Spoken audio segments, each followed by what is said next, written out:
Brothers, how y'all doing this Sabbath? Good. And brothers and sisters online, we say shalom to you all. As we know, some of you may be sneaking out the house this Friday. Is it Friday? Or is it Thursday? When is Thursday night? Don't sneak out the house Thursday night to celebrate New Year's Eve. Don't do that. Some of us might see you. I want to open up with 2nd Ezra chapter 15. 2nd Ezra 15, I want to begin at verse 35. 2nd Ezra chapter 15 and verse 35. They shall smite one upon another, and they shall smite down a great multitude of stars upon the earth, even their own star, and blood shall be from the sword unto the belly. So this is talking about the wars of Armageddon, which is about to come upon the earth. Start up with verse 34. Verse 34. Behold, clouds from the east. The clouds that come from the east are chariots. Like when we read about the Most High, can we get that real quick in Psalms? Was it 104? You know what I want? Okay, give me that. Psalms 104 and verse 3. I'm just going here, go ahead. Who layeth the beams of his chambers in the waters, who maketh the clouds his chariot. So that part there, who maketh the clouds his chariots, references that the Most High does have what the world calls UFOs. He calls them clouds, which are chariots. Everybody understand that? So now when we go to 2nd Ezra 15, I want y'all to take notes. Take notes. 2nd Ezra 15 and verse 34. Behold, clouds from the east and from the north unto the south, and they are very horrible to look upon, full of wrath and storm. So these chariots, these clouds, which are chariots, are the chariots of the nations. These chariots here are not the chariots of the Most High, but are of the nations. Read on. They shall smite one upon another, and they shall smite down a great multitude of stars upon the earth. So these stars that shall be smitten down are satellites, helicopters, planes, weapons. Everybody understand that? Go ahead. Even their own star, and blood shall be from the sword unto the belly, and dung of men unto the camel's hoe. And there shall be great fearfulness and trembling upon earth, and they that see the wrath shall be afraid, and trembling shall come upon them.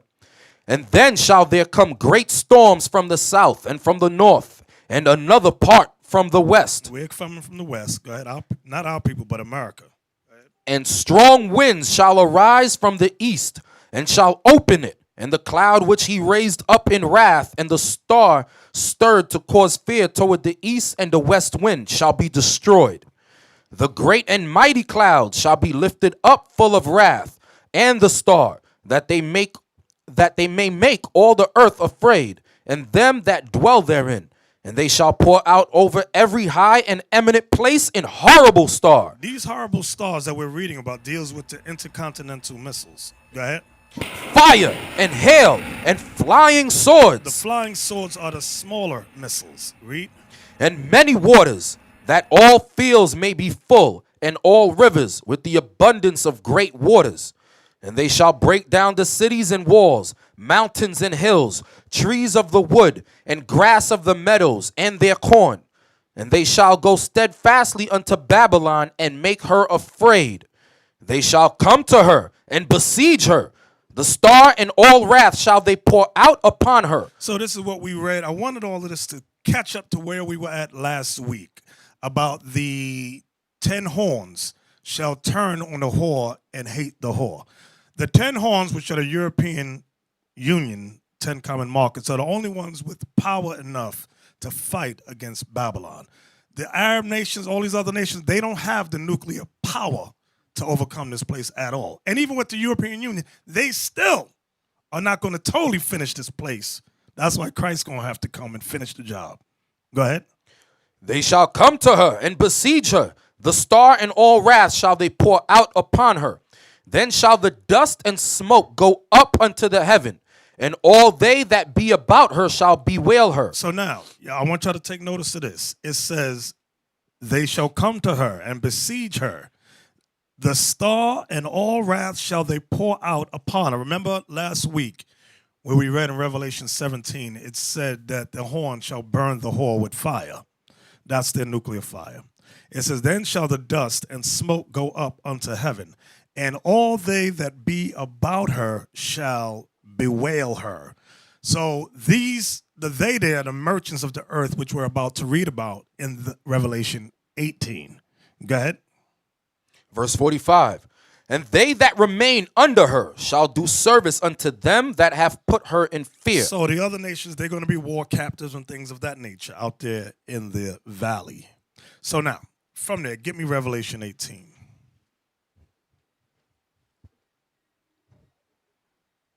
The valley of Jehoshaphat is what I was making reference to. Revelation 18 and 2. Revelation chapter 18 Start at 1. Start at 1. Verse 1. And after these things I saw another angel come down from heaven, having great power. So now remember, John is on the island of Patmos. He just seen a vision of the beast with 7 heads and 10 horns attack the whore that sat upon the great red beast. Everybody familiar with that? Hello? All right. So now, we're in chapter 18, verse 1, one more time.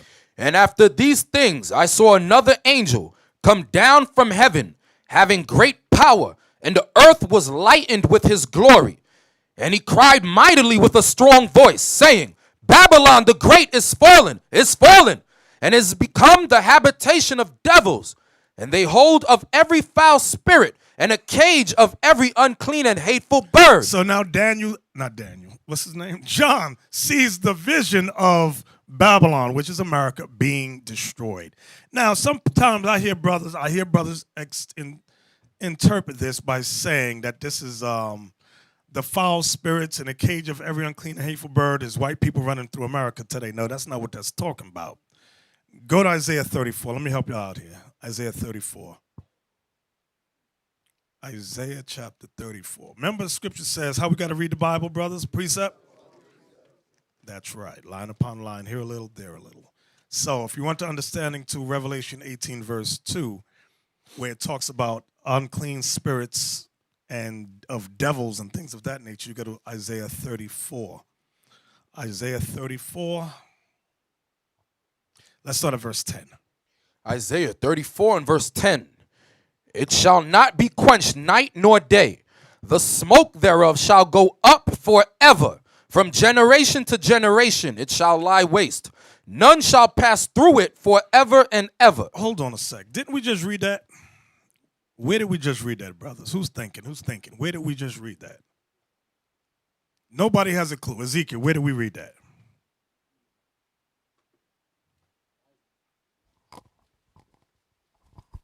We just read that in 2nd Ezra 15. Right. Let's get that. 2nd Ezra 15. I know some of y'all fell asleep already. 2nd Ezra 15 and verse 44. 2nd Ezra 15 verse 44. They shall come to her and besiege her. The star and all wrath shall they pour out upon her. Then shall the dust and smoke go up unto the heaven, and all they that be about her shall bewail her. So now let's go back to Isaiah 34. You know what I want to do? I think I want to start at verse 1. Verse 1. And just read down. Come near, ye nations, to hear, and hearken, ye people. Let the earth hear, and all that is therein, the world, and all things that come forth of it. So Isaiah is prophesying through the Spirit to all nations to come together, to fight, to war. Go ahead. For the indignation of the Lord is upon all nations. And the reason he's gathering all nations, not for nothing nice, but because God is angry at all the nations. Read. And his fury upon all their armies. He hath utterly destroyed them. He hath delivered them to the slaughter. Their slain also shall be cast out, and their stink shall come up out of their carcasses, and the mountains shall be melted with their blood. And all the host of heaven shall be dissolved, and the heavens shall be rolled together as a scroll. When you see the heavens rolled together as a scroll, that's that mushroom cloud. That's a bomb effect, an atom bomb or nuclear bomb in these days and ages. A nuclear bomb effect. It rolls like a scroll. Everybody understand that? Read. And all their hosts shall fall down as the leaf falleth off from the vine. So now what is the host that shall fall? What's up there that's going to fall down? Is it talking about trees? What is it talking about? You, Obadiah. Shalom. He's talking about the satellites. Right. They're satellites. They have planes up there also. They got things up there. The Most High said it's going to fall down. Come on, Captain. And all their hosts shall fall down, as the leaf falleth off from the vine, and as a falling fig from the fig tree. Come on. For my sword shall be bathed in heaven. Behold, it shall come down upon Idumea, and upon the people of my curse to judgment. So let's look up Idumea. On the side, let's look up Idumea. I want to go to Google, look up Idumea in the Jewish library. Ancient Jewish cities and regions, Idumea. Then it says /Edom. So Idumea is Edom. Idumea is the Greco-Roman name for Edom. Idumea or Edom in Hebrew was the region south of Judea, originally inhabited by the reputed descendants of Jacob's brother Esau. Edom was periodically subject to Judea under David, Solomon, 10th century BCE, and the Maccabees, 2nd century BCE. Homeland of the house of Herod. So remember right there, Idumea was the homeland of Herod. When you read about Herod in the New Testament, some of y'all go, who's the Herod? It said there were no natural boundaries between Idumea and Judea. So the borders were always in flux, meaning changing. The distinction between Edomites and Jews, listen to this. The distinction between Edomites and Jews was blurred by Johanan or John Hyrcanus. Forced conversion of Idumea to Judaism, 130 BCE. When you read in the Maccabees, you read about Jonathan Hyrcanus or John Hyrcanus forcing the remaining Edomites to become Jews by circumcising them and teaching them the scriptures. So that's Herod came of that group. Those were Edomites, though. That's the group you have in Israel today. That's the group you have in Eastern Parkway today. That's all of Herod. Okay? Then you have a group of them that came from Georgia, Russia, the Khazars, who followed Judaism. But it's the same people. All right. That's all I want. Do me a favor. Go from there and look up Bozrah on Google. Go to Google. B-O-Z. You know I can't spell. All right. I ain't going to read all of that. Bozrah, Batsra is an ancient biblical city in southern modern-day Jordan, adjacent to the modern town of Busira. That's not what I want. Let me go down. Okay, Bozrah was the capital city of Edom. That's what I wanted. Bozrah was the capital city of Edom. According to the Old Testament, the city was the homeland of Jacob's twin brother Esau. Bozrah means sheepfold and was a pastoral city in Edom, southeast of the Dead Sea. Let me just go down, let me jump. It gives various scriptures there, various scriptures. Okay, that's all I wanted. So what I wanted y'all to see is that Bozrah was the capital of Edom. So this Bozrah that we're reading about in Isaiah 34 is not the Bozrah that's destroyed, that's over in Jordan today, that's heaps of rubble, but the capital of Edom. Who can tell me what the capital of Edom is today? Think about the nation of Edom. Where do you think the capital would be? Right here on the side, Benjamin. Yes, America would be the capital of Edom. Headquarters. Okay, let's go back to Isaiah 34. Isaiah 34 and verse 5. For my sword shall be bathed in heaven. Behold, it shall come down upon Idumea and upon the people of my curse to judgment. Right. Edom is the people of his curse because they have no, give me that in the Bible dictionary. They are the only neighbors of the Israelites who don't receive any, you know I can't quote. No mercy from God. Somebody, who got it for me? Somebody get it for me. Who got a Bible dictionary? Edom, Edomites, the nation and its people who were the descendants of Esau. He founded the country, so his name is equated with Edom. Can we jump down near the bottom where it says Edom figures prominently of prophetic something? Edom figures prominently in the prophetic scriptures as the scene of great future judgments. Mm-hmm.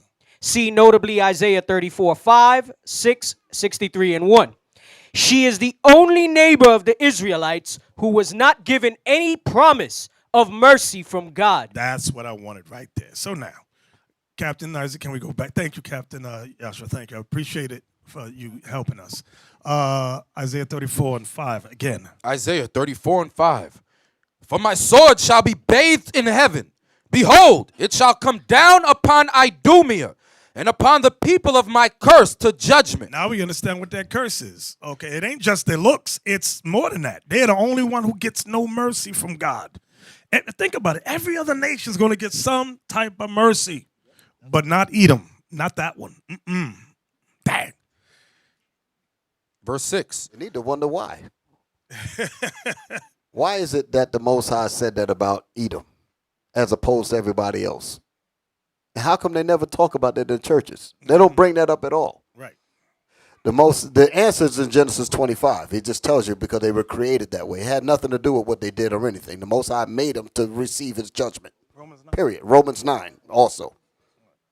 Right. Exactly. They were fitted for that thing. It was nothing that they could do to get out of it. Right. Right. Romans 9 explains that they were fitted for destruction. Fitted means created for destruction. That was their purpose. Where we at, Captain? Verse 6. All right. The sword of the Lord is filled with blood. It is made fat with fatness, and with the blood of lambs and goats, with the fat of the kidneys of rams. For the Lord hath a sacrifice in Basra. Let me ask y'all a question about that verse. Does this mean Christ is going to come down and chop up lambs and goats and rams? And is that what he's talking about? Who is Christ coming to kill? Is it animals? Is it goats running around? Bah! Oh, Michael, grab that thing and kill it. What is the sacrifice that he's going to have? Nobody knows? Go right up to verse 2. It says, for the indignation of the Lord is upon all nations. Thank you. Thank you. Thank you. And Remember, stay right there, Joseph. He's gathering all the nations to do what with them? Not to have a barbecue. It is going to be a barbecue.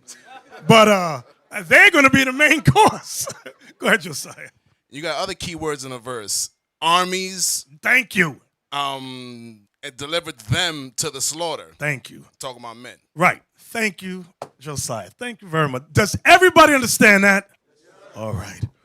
So now, Captain Isaac, can we read verse 6 again? Yes, sir. Yeah, Bishop, you forgot the sacrifice is men. It's not animal. Right. It's men.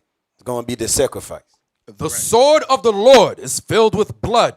It is made fat with fatness, and with the blood of lambs and goats, with the fat of the kidneys of rams. So the lambs, the goats, and the rams are the armies of the nations.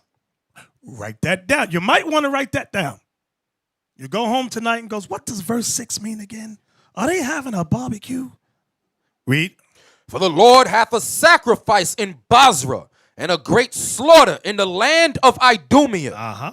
And the unicorns shall come down with them, and the bullocks with the bulls. Now.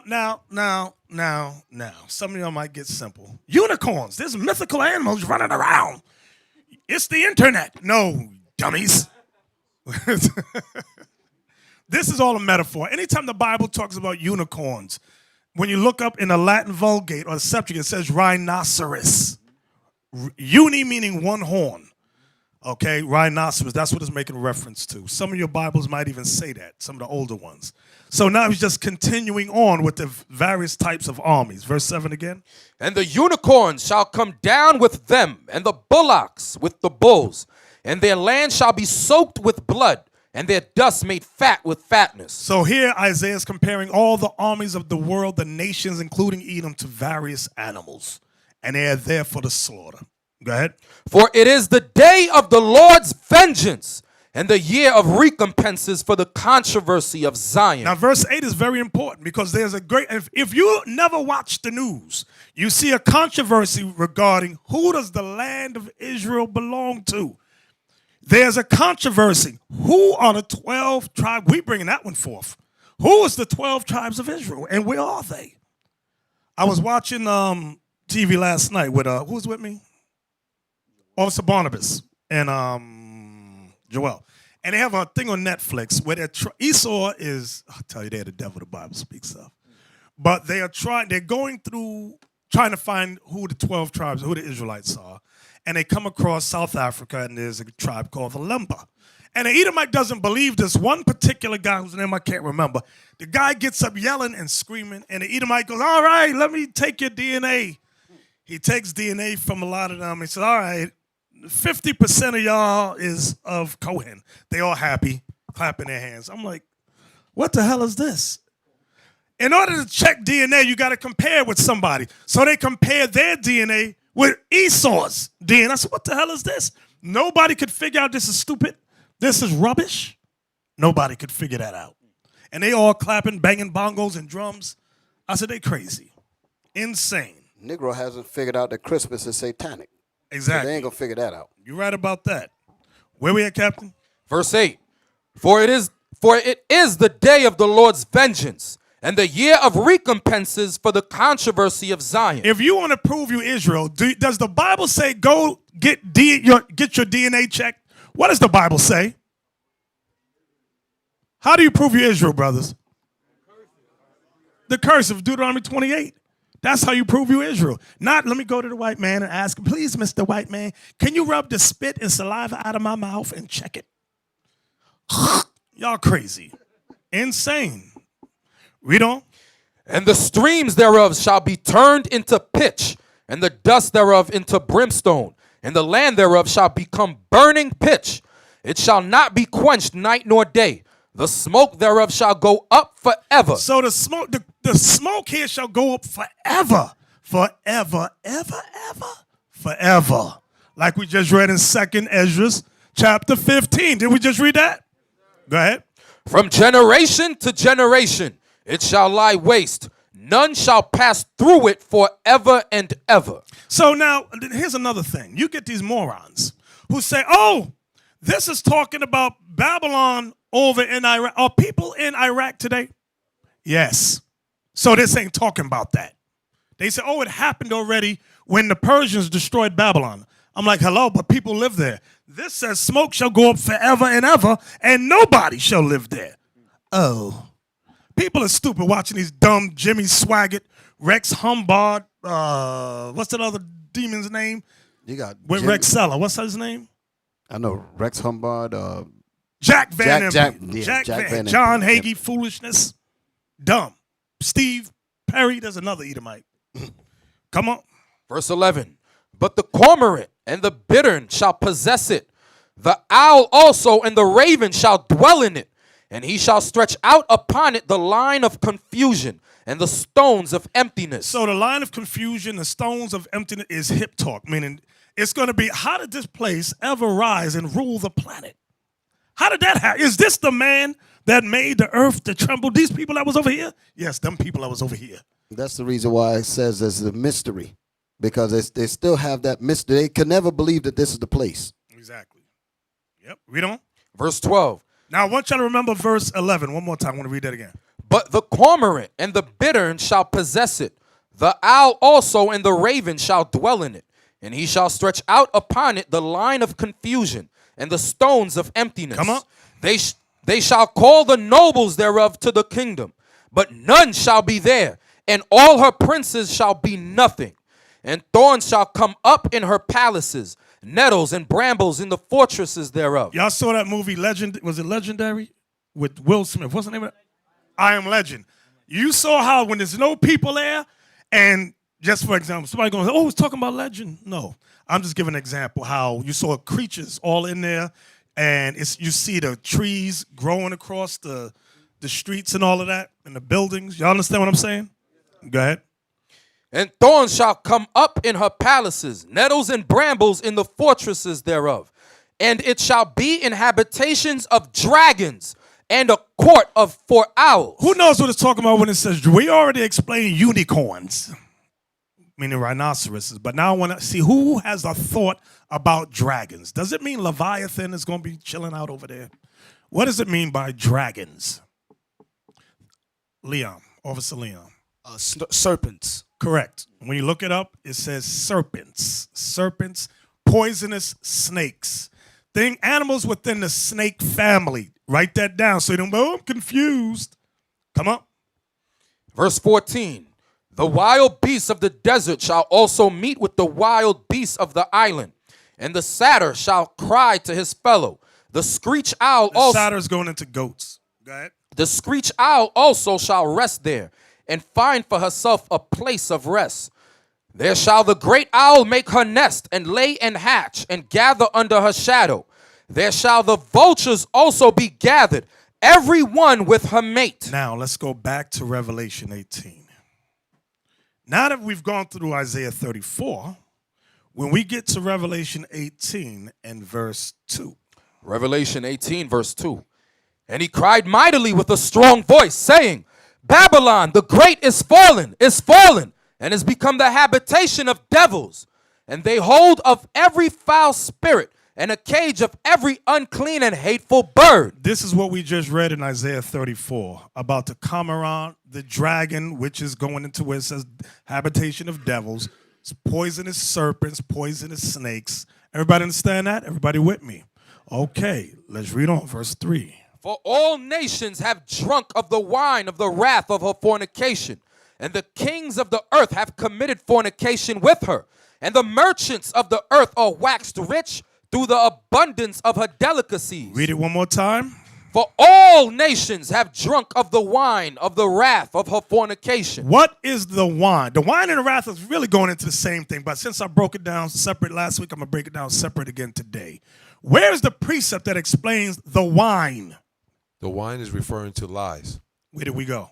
Micah 2:11. Very good. Let's read that for us, Captain. Micah chapter 2 verse 11. If a man walking in the spirit and falsehood do lie, saying, I will prophesy unto thee of wine and of strong drink, he shall even be the prophet of this people. Very good. So the word wine makes reference to lies, falsehood. So now, read Revelation 18 and 3 one more time. For all nations have drunk of the wine of the wrath of her fornication. So people, Christians especially, get confused when they read the word fornication, because everyone knows fornication means sexual sin. But this ain't talking about the Babylon literally going around. Well, they did do that, but this is more spiritual. Where did we go last week that explained fornication? Wisdom of Solomon 14:12. Very good. Let's read that, Captain. Wisdom of Solomon, chapter 14 and verse 12. What I want y'all to understand is that when it talks about wine and fornication, it's metaphorically speaking. It's a similitude. God is comparing one thing to another. Read that. For the devising of idols was the beginning of spiritual fornication. Right. Okay. Thank you very much. So now, read Revelation 18:3 one more time. For all nations have drunk of the wine of the wrath of her fornication. So all nations have drunk of the wine, which is lies, falsehood, of the wrath. I mean, wrath is anger of her fornication, spiritual fornication. Go ahead. And the kings of the earth have committed fornication with her. So it says the kings of the earth joined with Babylon in her lies, in her spiritual fornication. Go ahead. And the merchants of the earth are waxed rich through the abundance of her delicacies. So now I'm going to hit y'all with something I didn't bring out last week.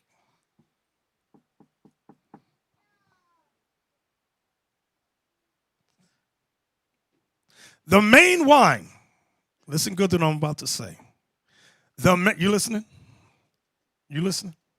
The main wine that the nations drunk of, which means they accepted it, that's going to bring the wrath of God upon them.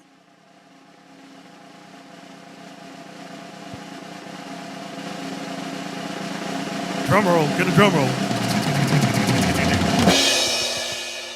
Get me Psalms 83. The Spirit took me there. You want verse 1, Elder? Yeah, let's start at verse 1. The book of Psalms, chapter 83 and verse 1. Keep not thou silence, O God. Hold not thy peace, and be not still, O God. For lo, thine enemies make a tumult, and they that hate thee have lifted up the head. So they that hate God have lifted up the head, like it says in Deuteronomy 28 and verse 43, where it says, the stranger that is among you shall get up above you very high, and you Israelites shall come down very low. Go ahead. They have taken crafty counsel against thy people. And see that? They have taken crafty counsel against who, brothers? Thy people. Go ahead. and consulted against thy hidden ones. We, the Israelites, are the hidden ones. The truth of who we are has been hidden in the earth. Go ahead. They have said, come, and let us cut them off from being a nation. Verse 4 is very important. Verse 4 one more time. They have said, come, and let us cut them off from being a nation, that the name of Israel may be no more in remembrance. Watch this. Come on. For they have consulted together with one consent. So all the nations came together and agreed with one consent. Go ahead. They are confederate against thee. Now he's going to name the nations. The tabernacles of Edom. That's number one nation right there. They came up with the plan. Remember when the Renaissance came back, when the Renaissance came in force, 1440, 1453, around that area, Edom was the main ones. Edom was the one that had counsel with all the nations. Edom was the ones that sat down with some of the African nations, some of the Arab nations. It was Edom. Read on. And the Ishmaelites. Arabs. Of Moab. Chinese. And the Hagarenes. Egyptians. That's why there's a book called, what's the name of that book? The one you always got. The Beginner's Guide. The Black Holocaust. Can you put that up on the screen for me? The Black Holocaust for Beginners. In this book, they show you how slaves was taken to China, India. So it wasn't just the white man who had us. Many of us know about what the Hamites did to us. We all know what Edom did to us, and some of us know what Ishmael did to us. But very few of us know what the Chinese did to us when we were in slavery. Can you say it on the mic so they can hear you? You remember scripture say all nations come to buy the children of Israel. Yes. They all came. Exactly. Go ahead. Oh, yeah. China. It will be the Tang Dynasty. Had us from 618 to 960. Write that down. It was among the Arabs. The Arabs sold us to them. The Song Dynasty from 960 to 1275. That was the East Africa slave trade. It's the same thing. And the Ming Dynasty. That's who built the Wall of China, with our assistance, of course, from 1368 to 1644 AD. All right.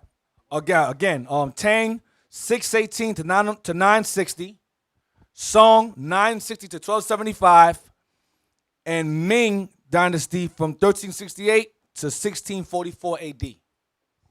China. Right. Get Isaiah 49:12. Just to further prove what Deacon Ithan was going over. Isaiah 49 and verse 12. Behold, these shall come from far, and lo, these from the north and from the west, and these from the land of Sinim. Sinim is China. Write that down. Sinim is Hebrew for China. Okay. We were in captivity there. Okay. That's why I want y'all, if y'all can, get this book, The Black Holocaust for Beginners, by S.E. Anderson. Thank you. Whose book was this? Was yours, Mike? It goes into in a lot of some good details in that. Okay. So now we was back at Psalms 83. Start at verse 5. Psalms 83 and verse 5. For they have consulted together with one consent. They are confederate against thee. The tabernacles of Edom and the Ishmaelites. So Edom is the white man. Ishmael is the Arabs. Of Moab. Moab is the Chinese. And the Hagarenes. Egyptians. Gabal. African. And Ammon. Japanese. And Amalek. So-called Jewish people. The Philistines. Africans. With the inhabitants of Tyre. Another African family. Assyrians also is joined with them. They have hope in the children of Lot. They have helped the children of Lot, which is Moab and Ammon. Selah. So, all these nations were confederate against us. Now, get me that in, I'm going to show you something. Get me Daniel 8 and 12. Let me show you what the Greeks did. I'm going to just jump back historically to the Greeks real quick. Daniel 8 and 12. Daniel chapter 8 and verse 12. And an host was given him against the daily sacrifice. Now, when you read Daniel 8, it goes in, let me get it first. Bear with me a second. See if I want to start above that. I might not. Start at verse 11. Let me hear. Verse 11. Yea, he magnified himself even to the prince of the host, and by him the daily sacrifice was taken away. So now write this down. That's talking about Antiochus Epiphanes. Some people pronounce his name Antiochus. I've seen that on the Discovery Channel. Antiochus Antiochus, tomato. Same devil. One more time. Yea, he magnified himself even to the prince of the host. And by him the daily sacrifice was taken away. And the place of his sanctuary was cast down. And in So that goes what we read about Hanukkah when they destroyed the sanctuary. Go ahead. And in host was given him against the daily sacrifice by reason of transgression. The host that was given him, you had certain wicked Israelites who hated their own people. They made a covenant with the Greeks to be in union with them, just like in America today. Go ahead. And it cast down the truth to the ground. See what the white man did with the wicked Israelites? Together, they cast down the truth, meaning they cast down God's laws. Not only did they cast down God's laws, who can tell me what else they did? They cast down God's laws. Something else Antiochus did. He forced the Jews not to be called Greeks. Right, very good. He made our nationality outlawed. He made it outlawed. Get me that. Give me the proof of that. Give me that in 2 Maccabees 6:6. I think I just want to get to the point. Here's the proof. Then we coming right back to Daniel. Is it 6 and 6? Yes, sir. All right. Neither was it lawful for a man to keep Sabbath days or ancient feasts, or to profess himself at all to be a Jew. So when we go back now to Daniel 8, go right back there now. Daniel 8 and 12. verse 12. And in host was given him against the daily sacrifice by reason of transgression, and it cast down the truth to the ground. So the truth that was cast down was our nationality and God's laws. Go ahead. And it practiced and prospered. I see that? And it practiced and it prospered. Go ahead. Then I heard one saint speak. No, that's all I want. Jump down to verse 25. Verse 25. And through his policy also he shall cause craft to prosper in his hand. And he shall magnify himself in his heart. And by peace shall destroy many. He shall also stand up against the prince of princes, but he shall be broken without hand. Right, God killed him with an incurable disease. Give me 1 Maccabees 3 and 41. Now, what I'm showing y'all is the wine of the wrath of fornication. We always go in with America's political program, which is true. But the beginning of that was the confederacy to destroy God's people, the Israelites. And all the nations agreed. Everybody with me so far? Yes, sir. Go ahead. 1 Maccabees 3:41. Now I went from Greece, Antiochus Epiphanes. Now I'm going to Rome. 1 Maccabees 3:41. No, this is the Greeks. I'm sorry. Greeks. You know I'll be getting stuff wrong. The Greeks, 1 Maccabees. Go ahead. And the merchants of the country, hearing the fame of them, took silver and gold very much with servants, and came into the camp to buy the children of Israel for slaves. 1 Maccabees 3:41. One more time. One more again. And the merchants of the country. Now, this is why I went here for a reason. I want y'all to see the key words. The merchants of the country. And the reason I want y'all to look at that word, because we're going to read it later on in Revelation 18. I don't want you confused. What does it mean, the merchants? Go ahead. And the merchants of the country, hearing the fame of them, took silver Hearing and the fame of the Greeks. Go ahead. took silver and gold very much with servants, and came into the camp to buy the children of Israel for slaves. So this also precepts with Psalms 83. Go ahead. A power also of Syria and of Syria helped too. This name Syria was in Psalms 83. Go ahead. and of the land of the Philistines. The Philistines we read in Psalms 83 too. Join themselves unto them. So you had many nations that joined with the Greeks, confederate against the Israelites. We want slaves too. So now, here we go. I want y'all to bear with me here. You got something? What you got for me? Get Baruch real quick. Baruch chapter 4, verse 32. It's going to go in conjunction with Psalms 83 and Revelations at the same exact time. It's going to cover all at one time, going right back to what you're saying, what you're going back to. Baruch chapter 4, verse 32. This also goes back to 1 Maccabees 3:41. Watch. Baruch chapter 4, verse 32. Now, Baruch was Jeremiah's scribe. So a lot of things that Jeremiah said, Baruch got it from him. They were sharing the same, they were saying the exact same thing. Watch. Miserable are the cities which thy children serve. Stop. It says, miserable are the cities, mean the nations where we dwelt in, where the children, God's children, are served. Go ahead. Miserable is she that received thy son. Those are the merchants. They received our sons through slavery. Watch. For as she rejoiced at thy ruin and was glad of thy fall. That's Psalms 83. Our fall. Our remembrance of ourselves being removed. Go ahead. So shall she be grieved for her own desolation. Both sides are going to destroy them. Watch. For I will take away the rejoicing of her great multitude. Now the her, he's talking about Babylon. He's going to prove it. Go ahead. And her pride shall be turned into mourning. Next one, here we go. For fire shall come upon her from the everlasting, long to endure, and she shall be inhabited of devils for a great time. Where's that written at? Revelations. So it's the same thing. He says, miserable are the cities which thy children serve. That's everywhere. That's every nation. China, Arabia, Mecca, Palestine, Syria, we're everywhere. Iraq, Japan, everywhere. And especially, first and foremost, here. All right, that's it. That was good. All praises. From there, give me Matthew 24:9. This is what something Christ said. The book of Matthew, chapter 24 and verse 9. Then shall they deliver you up to be afflicted, and shall kill you, and ye shall be hated of all nations for my name's sake. Y'all see that? You shall be hated of all nations for my name's sake. So that went along with, if you continue calling yourself a Jew or an Israelite, you was hated. You had to conform, even after the time of Rome. You had to conform to being a Gentile. Rome picked up the same policy Greece did. Okay, from there, Numbers 24:9. Numbers chapter 24 and verse 9. He couched, he lay down as a lion. Talking about the 12 tribes of Israel. Go ahead. He's comparing the whole 12 tribes, the whole nation, to a lion. Go ahead. And as a great lion, who shall stir him up?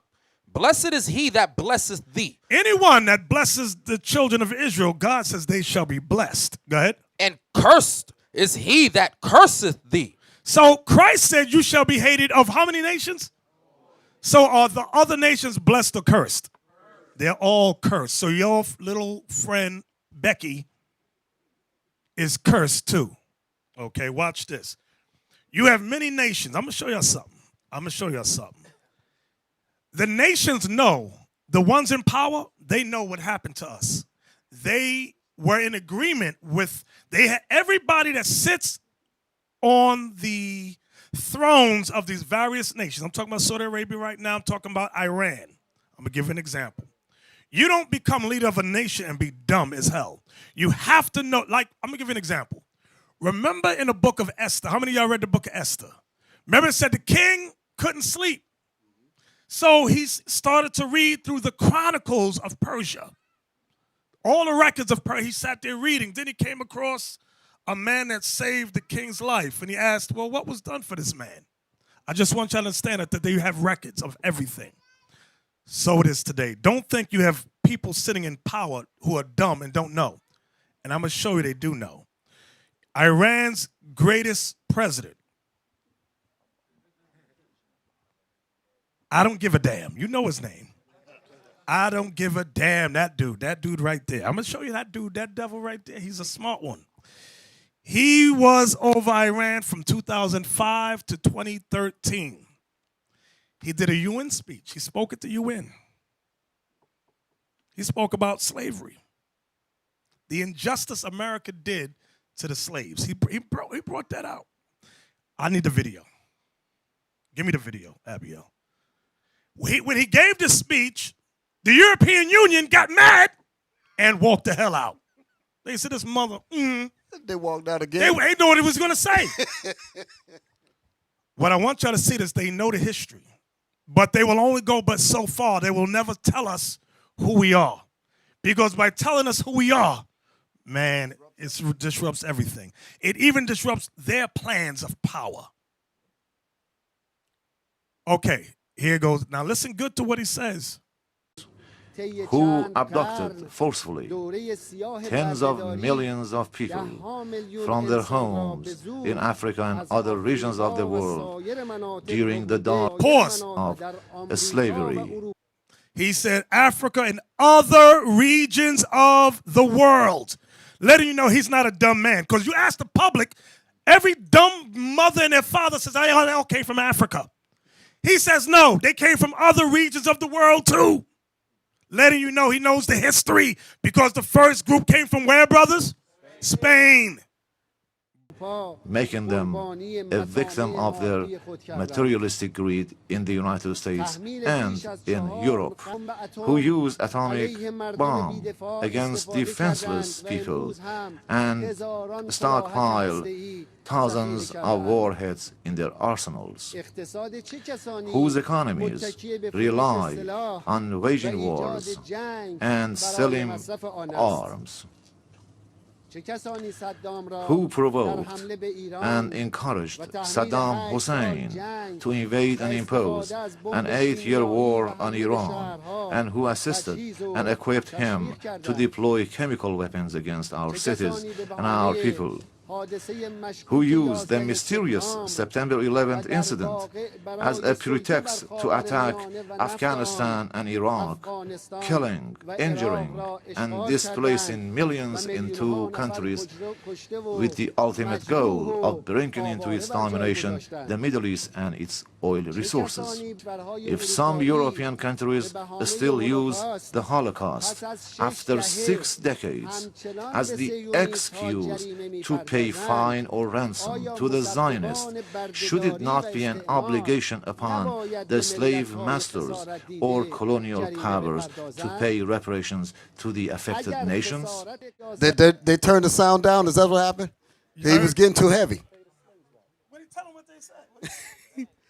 He said that he was speaking about all of the atrocities around the world, but when it comes to paying us, that's where the problem comes in at. That's what he was speaking about. That's when he turned to his constituents, the Edomites in the wild. They said, listen, time for us to get the hell out of here. Exactly. And they start getting up and leaving. They start getting up and leaving. Go ahead.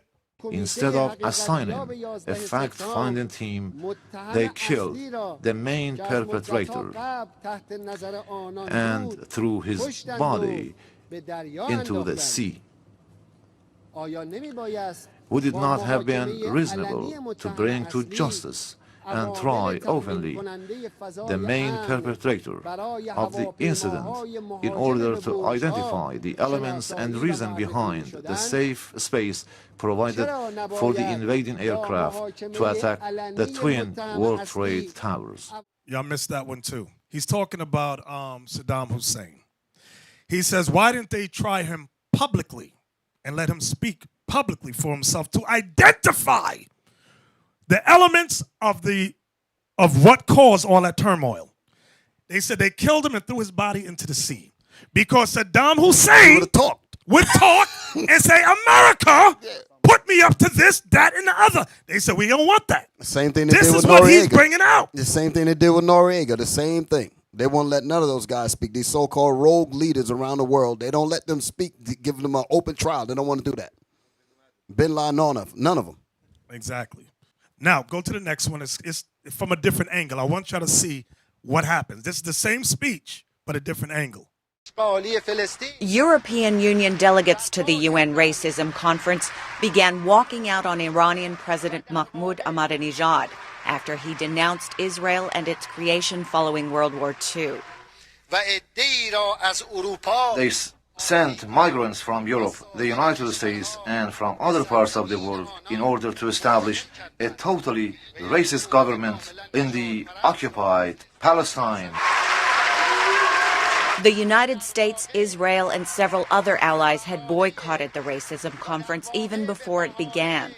U.S. officials said they took the action for fear it would become a forum for anti-Semitism. At a news conference later Monday, Mr. Ahmadinejad taunted Washington for this decision. This is arrogance, selfishness, and this is the root cause of many of the problems existing in the world community. At the State Department, spokesman Robert Wood dismissed Mr. Ahmadinejad's remarks about Israel. This type of rhetoric is unhelpful It's counterproductive. And as I said, it just feeds racial hatred. UN Secretary General Ban Ki-moon opened the conference by warning that a new form of xenophobia is on the rise. He voiced regret over the boycott by the United States and others. Some nations who by rights should be helping to forge a path to a better future are not here. Outside these halls, interest groups or many political and ideological stripes shout against one another in acrimony. Other countries boycotting the conference include Italy, Canada, Germany, Australia, and the Netherlands. Leta Hongfincher, VOA News. The Netherlands. Zwarte Piet. There you go. So now they try to make it like, oh, he was against Amalek, the so-called Jews. But no, he was comparing the way America deals with Amalek and how they deal with the blacks who went into slavery. That's what the whole speech was about. He said, you give reparations to this group who suffered for 5 years, but the black group who suffered 400, you don't do nothing for them. Still suffering. Man, that dude was tearing on. They said, oh, let's get out of here. He might blow the bag on us and bring out the dead Israelites. That's what was next. But he didn't go that far because he knew once he say that, then you got to get all them Palestinians out. They all going under captivity under us, all of them. So I don't feel bad if I don't give a damn either. So now, the next one is, y'all heard of this guy, Gamal Abdul Nasser. He was the second president of Egypt. In 1967, he waged a 6-day war, which he lost. But y'all will have to Google this because it's hard to find. He gave a speech in Arabic, and he asked the question. It's on, you could Google it, but they spell his name differently some places. He said, how could the Jews leave Israel black and come back white? Then he waged war, and he lost. America made sure that devil didn't rise up no more. He said, kill him. So he let the cat out the bag. They said, and they didn't kill him right then, but he died later on. But they made sure they shut him down. So now let's go back to Revelation 18. Let me get back to my point. And we were at verse 3.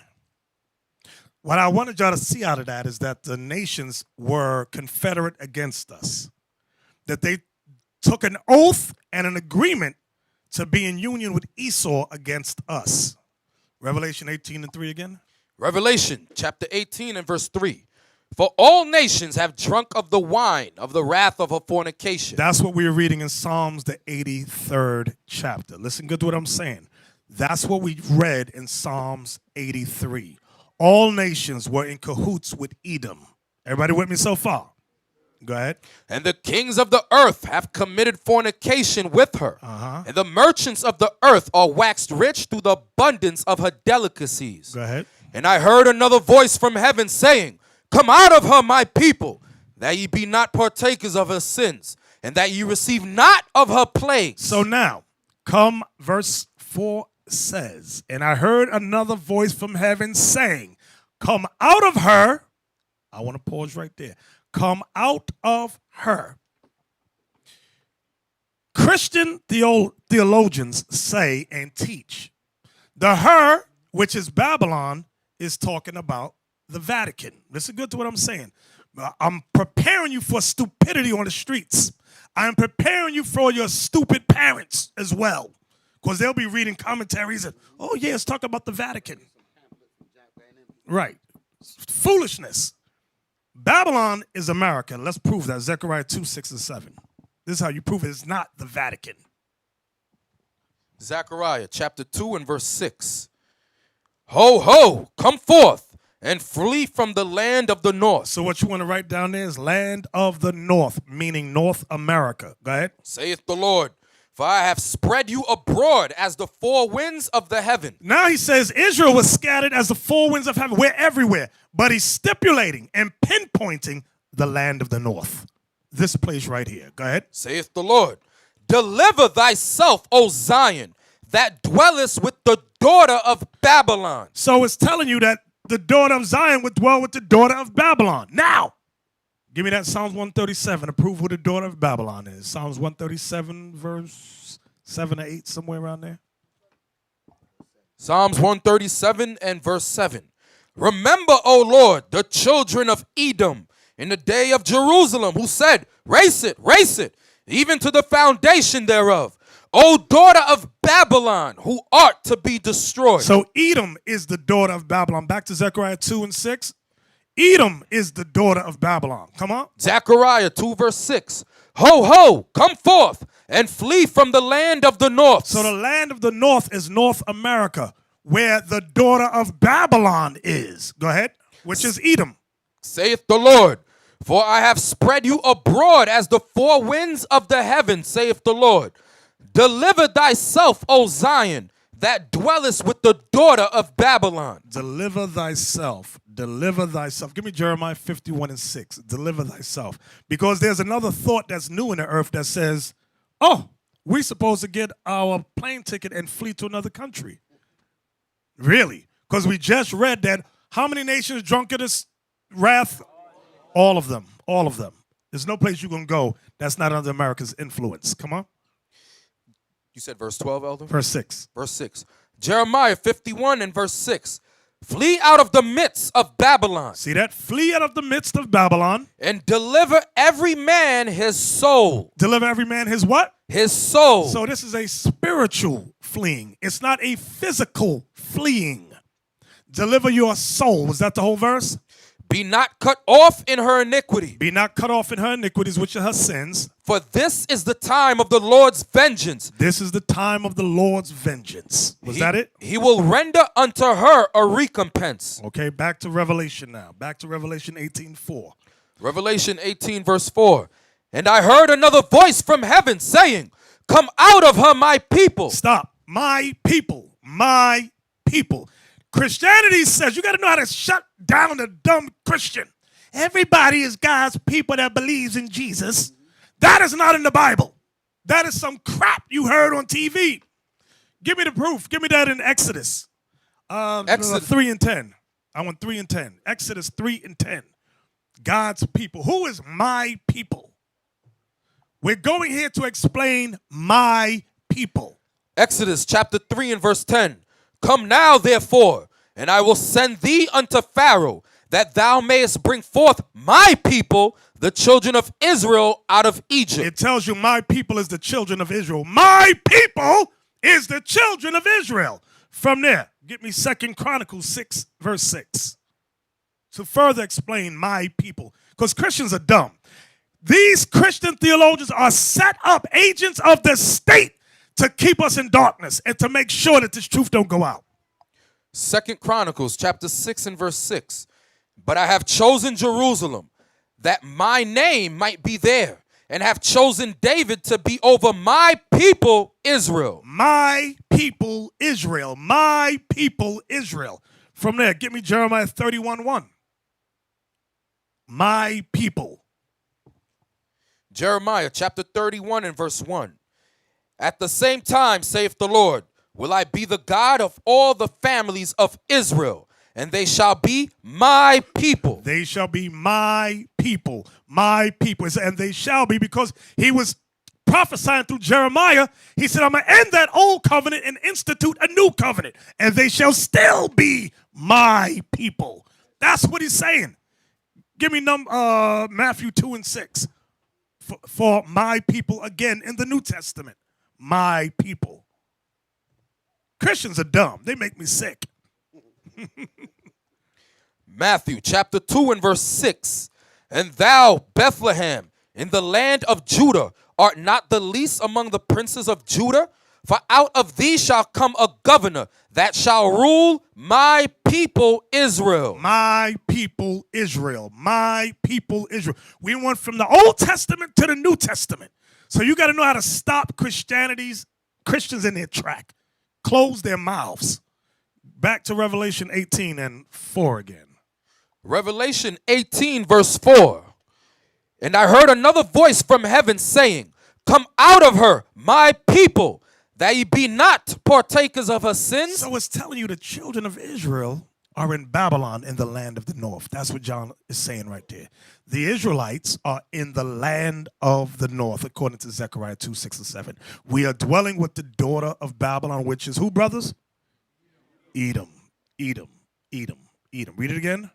And I heard another voice from heaven saying, Come out of her, my people, that ye be not partakers of her sins. That ye be not partakers of her sins. Her sins. Let's read some of her sins. Get me Daniel chapter 7, verse 25.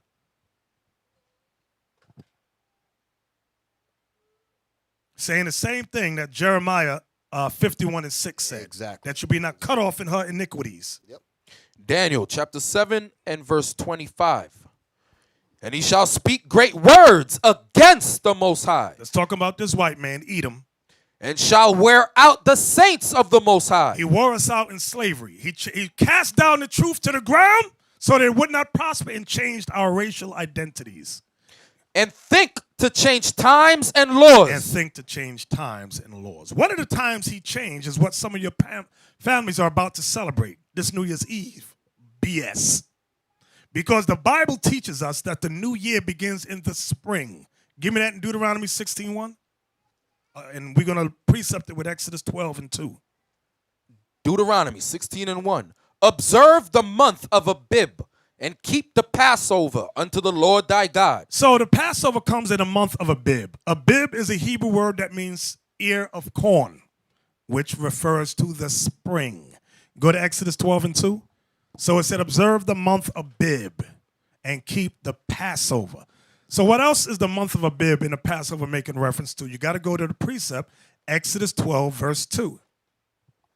Exodus 12, verse 2. This month shall be unto you the beginning of months. It shall be the first month of the year to you.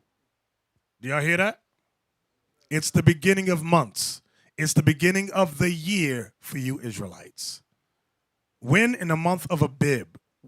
When you read down, he breaks down the Passover as you keep reading down. But it's talking about the same month of Abib. So God says the year begins in the month of Abib, which is the spring. Your friendly neighborhood white man says no. January 1st in the wintertime. So he changed that time. Another thing that this man has done, he said the day begins what time? Midnight. 12 o'clock midnight, which under the occult they call that the bewitching hour. Let's see what God says. Give me Genesis 1 and 5. Let's see if it's 12 o'clock midnight, in the middle of the night. Genesis chapter 1 and verse 5. And God called the light day, and the darkness he called night. And the evening and the morning were the first day. The evening and the morning were the first day. Verse 8. Stay with me.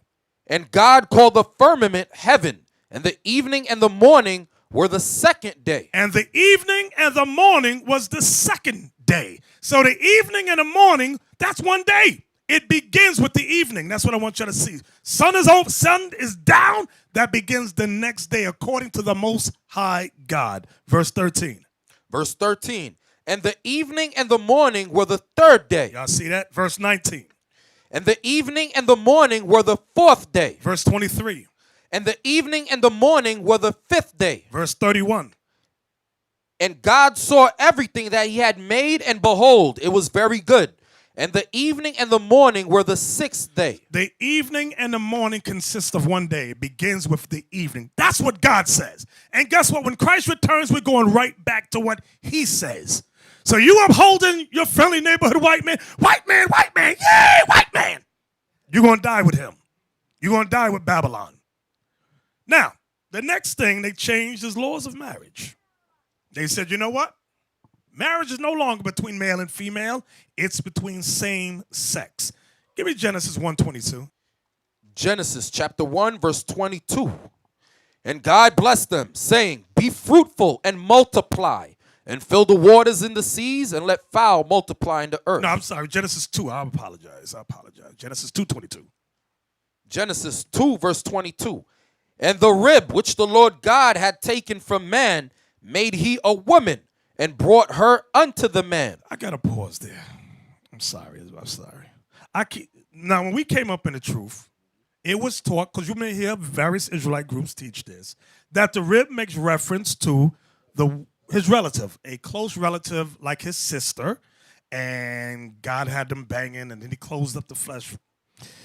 I'm telling you that's not what that's talking about. And I'm going to prove that's not what that's talking about. Now, there are precepts that say, as brothers, we are bone of my bone, flesh of my flesh. Watch this. Read verse 22 again.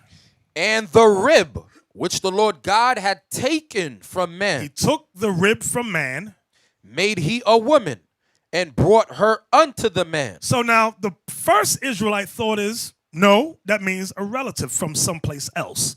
I'm going to show you what the New Testament, what Paul says. 1 Corinthians 11 and 8. Let's see if that's what it's talking about.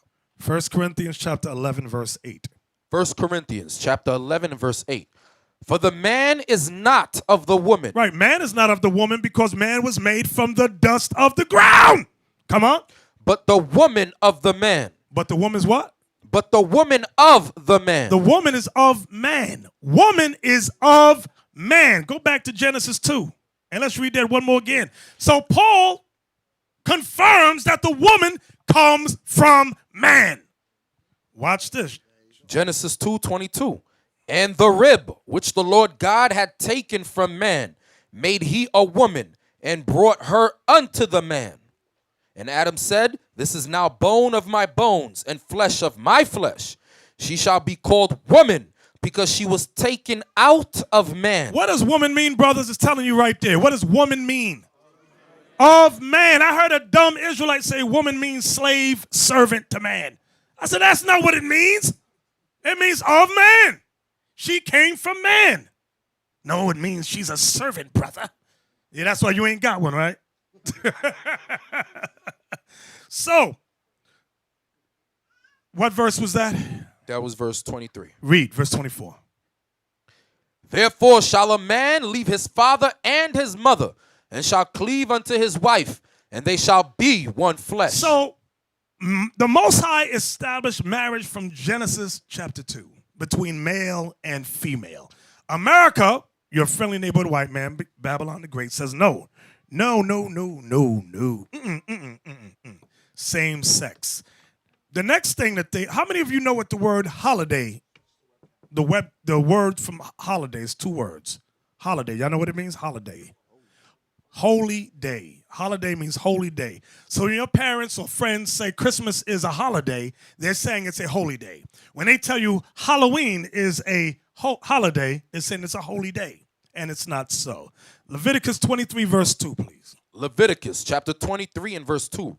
Speak unto the children of Israel, and say unto them, concerning the feasts of the Lord, which ye shall proclaim to be holy convocations, even these are my feasts. So here in Leviticus 23, the Most High God gave us a listing of holidays to celebrate. Not only Leviticus 23, but you have Esther. The book of Esther talks about Purim. You have 1 Maccabees chapter 4, talks about Hanukkah, which is also mentioned in John 10. You have the story, Nicanor. You also have, give me another day. It's the day of Simon, thank you. There's many holidays God gave us. But America says, no, we don't want you celebrating any of those.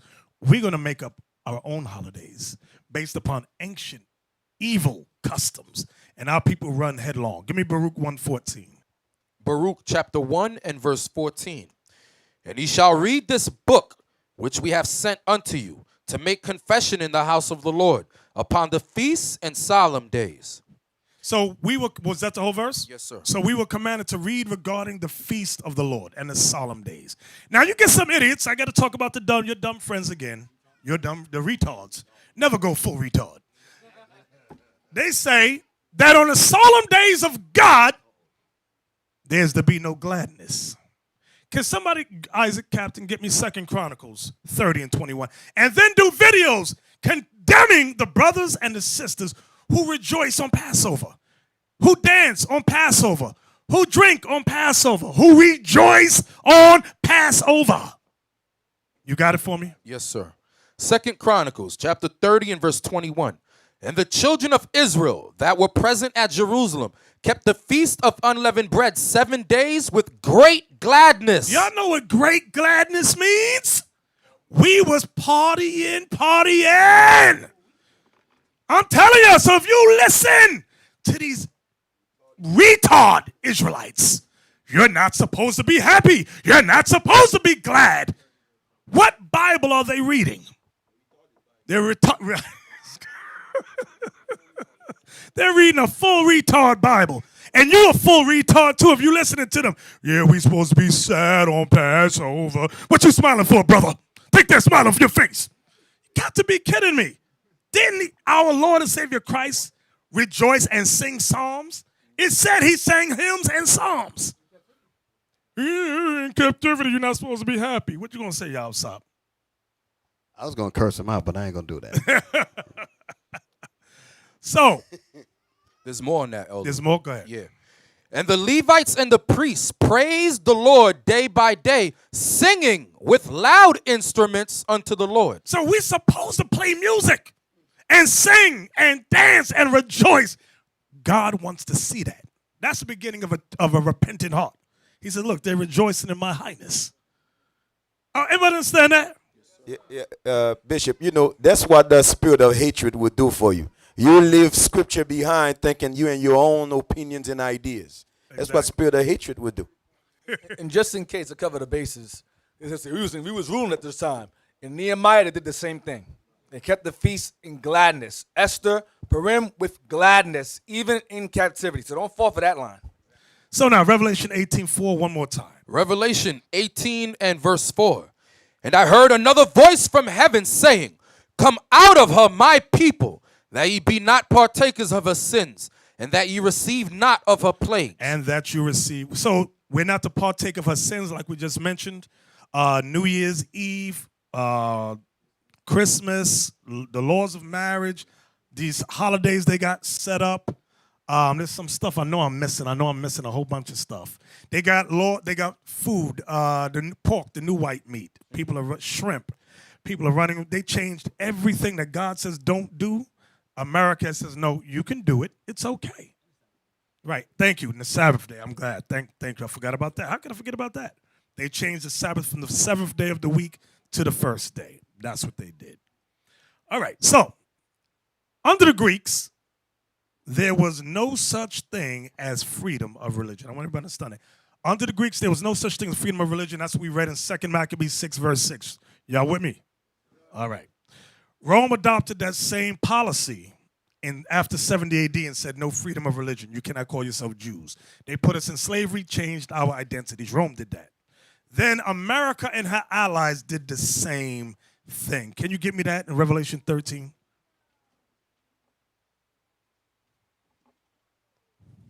America did the same thing Greece and Rome did. Start at verse 13. Revelation 13 and verse 13. And he doeth great wonders, so that he maketh fire come down from heaven on the earth in the sight of men. That was the dropping of the atom bomb on Hiroshima, Nagasaki, 1945. Write that down, 1945. Come on. And deceiveth them that dwell on the earth by the means of those miracles. Notice it's calling them miracles. This white man's science, the Bible calls miracles. Read. Which he had power to do in the sight of the beast, saying to them that dwell on the earth, that they should make an image to the beast, which had the wound by a sword and did live. So this jumps back historically in this verse. It says that they should make an image to the beast. That's the image of Caesar Borgia, which is known today as Jesus Christ. That's how the world knows him as. It says, which had the wound by a sword, because remember, Rome fell, write this down, in 193 AD, and did live because it came back in power in 1453 under the Renaissance. Write that down. I'm going to say it again. That they should make an image to the beast. This image was created in 1453, Leonardo da Vinci. Okay, which had the wound by a sword. Rome fell in 193 and did live, meaning it came back in power in 1453 during the Renaissance. Verse 15.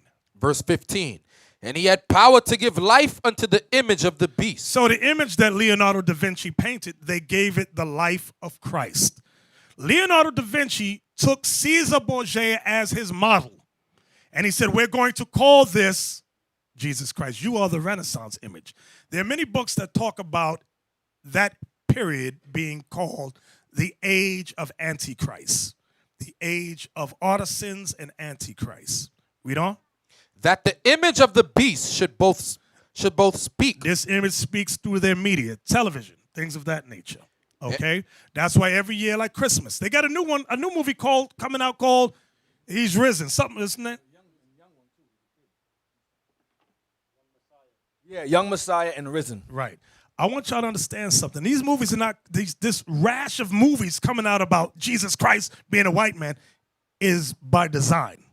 It's by design to shut the word that's coming from the Israelites out. That's the point. Because we're teaching. That's why they're coming out. They say we have to get off our beds now and go to work because the Israelites, the prophecy of this Bible is coming to pass. We must offset it with lies. Exactly. That's what's happening. Everybody understand that? Read on. Read it again. Verse 15 again. And he had power to give life unto the image of the beast. So he had power because they were in rulership. Understand that the white man was beginning to rule now. He had power to give life unto the image of the beast. That image that Leonardo da Vinci painted, they gave it the life of Christ. Go ahead. And he had power to give life unto the image of the beast. So when you look at the real image of the beast, you're supposed to say that's Caesar Borgia. But you don't say that. You say that's Jesus. You know nothing about Caesar Borgia at all. Although everybody have seen him. It's on everybody's walls. It's in their minds. It's all over the place. Caesar Borgia. But when somebody mentioned about Caesar Borgia himself, nobody knows about him. That's the power that was done to him. Y'all have the image of Caesar Borgia, but y'all say that's Jesus. Yeah, you know. Identity theft, so you can understand. Yeah, they go deeper. Because when you're looking at America, they're called the Christian state.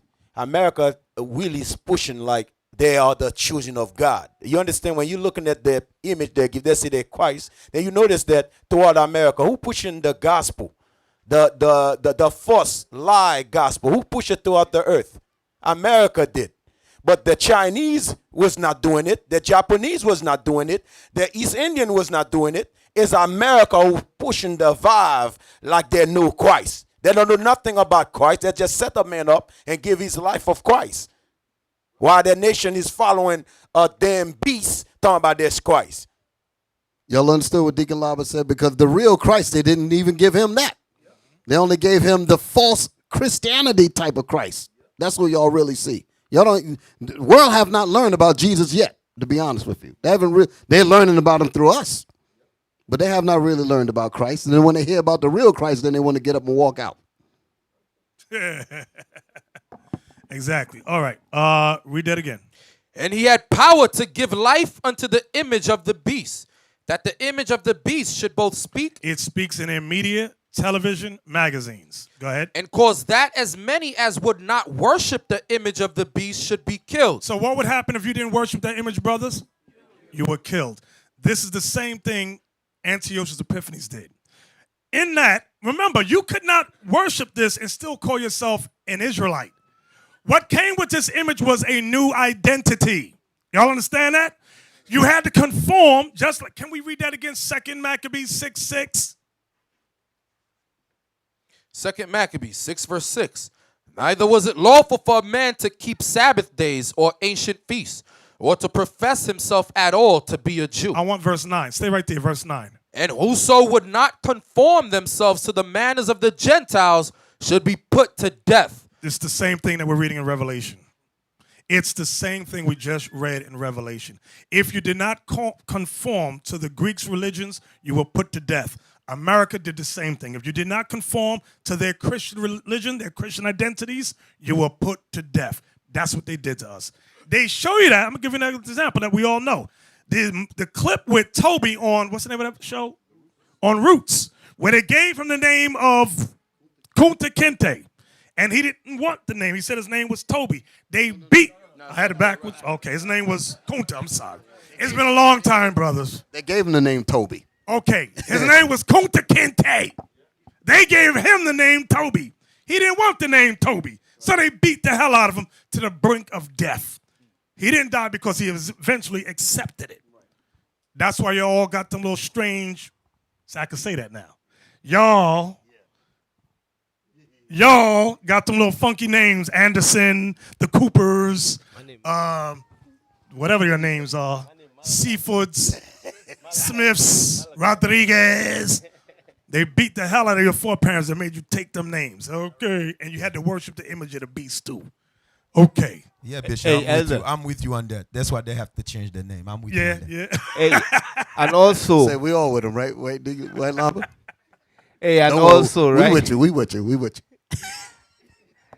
Also, what they did also, they put an image behind when they was killing us and saying that we got to worship the image of the beast. They also paint an image that we was worshiping, we was into paganism and worshiping all type of wickedness. We was uncivilized. They put that image behind it so they could say, okay, by we bringing you all to Christianity, we civilize you all. You understand? And teach you all something good. You know, that's what the white man did. But before, when you go back in the history, a lot of our forefathers, they was keeping the laws of Abraham, Isaac, and Jacob. They was not savages. They was not worshiping idols. You understand? So that's what the white man did. Right. That's why when they in the media and in the movies, they always paint us as savages running around butt naked to destroy that image that we was a civilized people worshiping the one true God of Abraham, Isaac, and Jacob. Now, if you notice, the elder mentioned earlier that Caesar became Jesus Christ. We use the name Jesus Christ, right? So people go, oh, you say Jesus Christ is a white man. Okay. Behind the image of Jesus Christ, the white image, comes a doctrine behind it, behind the image, the false image. Depending on your actions is who you're serving. Right. For example, if I'm serving Jesus Christ, the black Messiah, I'm not going to be teaching things like nations can be saved or pedophilia, rape, don't keep the Sabbath, sleep with someone's wife. That's worshiping the white Jesus because that's what Christians do. So whenever you hear Jake say, don't say Jesus Christ, say Yahweh Shai, and they're doing what Christians do, they're calling Caesar Yahweh Shai. You understand what I'm saying to you? So again, I'm going to say it again. You went deep. You went deep. You got to hit him again. I'll say it again. Slow, I'll say it again. Slow. Too much I'll butter. say it again. Too much butter. Slow it down. Slow it down. The image that the world gives us today as Jesus Christ is the white image. And we call Jesus Christ in this room, the black Messiah, Jesus Christ as well. So people will say, well, if you say Jesus Christ, you're referring to or worshiping the white image. Correct? You got me? When you're worshiping the Lord and Savior and his Father, it's through the actions, not the image or the name. It's the actions. So, in the Christian church, they worship him doing what? They have Sabbath on Sunday. They don't keep the holidays at all. They teach faith-only doctrines. Just faith, grace, faith, no laws. That's Caesar you're worshiping. You have Israelites that do the exact same thing that those who worship Caesar, the white version, do. So, and they call him Yeshua, or they'll call him Yahushai. So really, in reality, based upon their actions, regardless of the name they use, they're still worshiping Caesar anyway.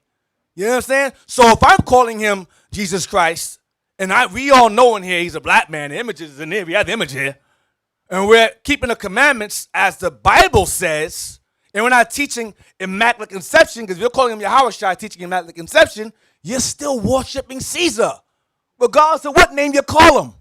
You understand? So based upon your actions proves who you're actually serving, whether the white version or the black one. We in here use the English name and call him Jesus Christ, the black Messiah. If you're calling him Yahushua, teaching things contrary to the Bible, you're calling Caesar Yahushua. Period. That's what I'm saying. Let me ask you a question. Let me ask you whether there's a question. Read that precept again. 2 Maccabees 6 and verse 9. And whoso would not conform themselves to the manners of the Gentiles should be put to death. Then might a man have seen the present misery.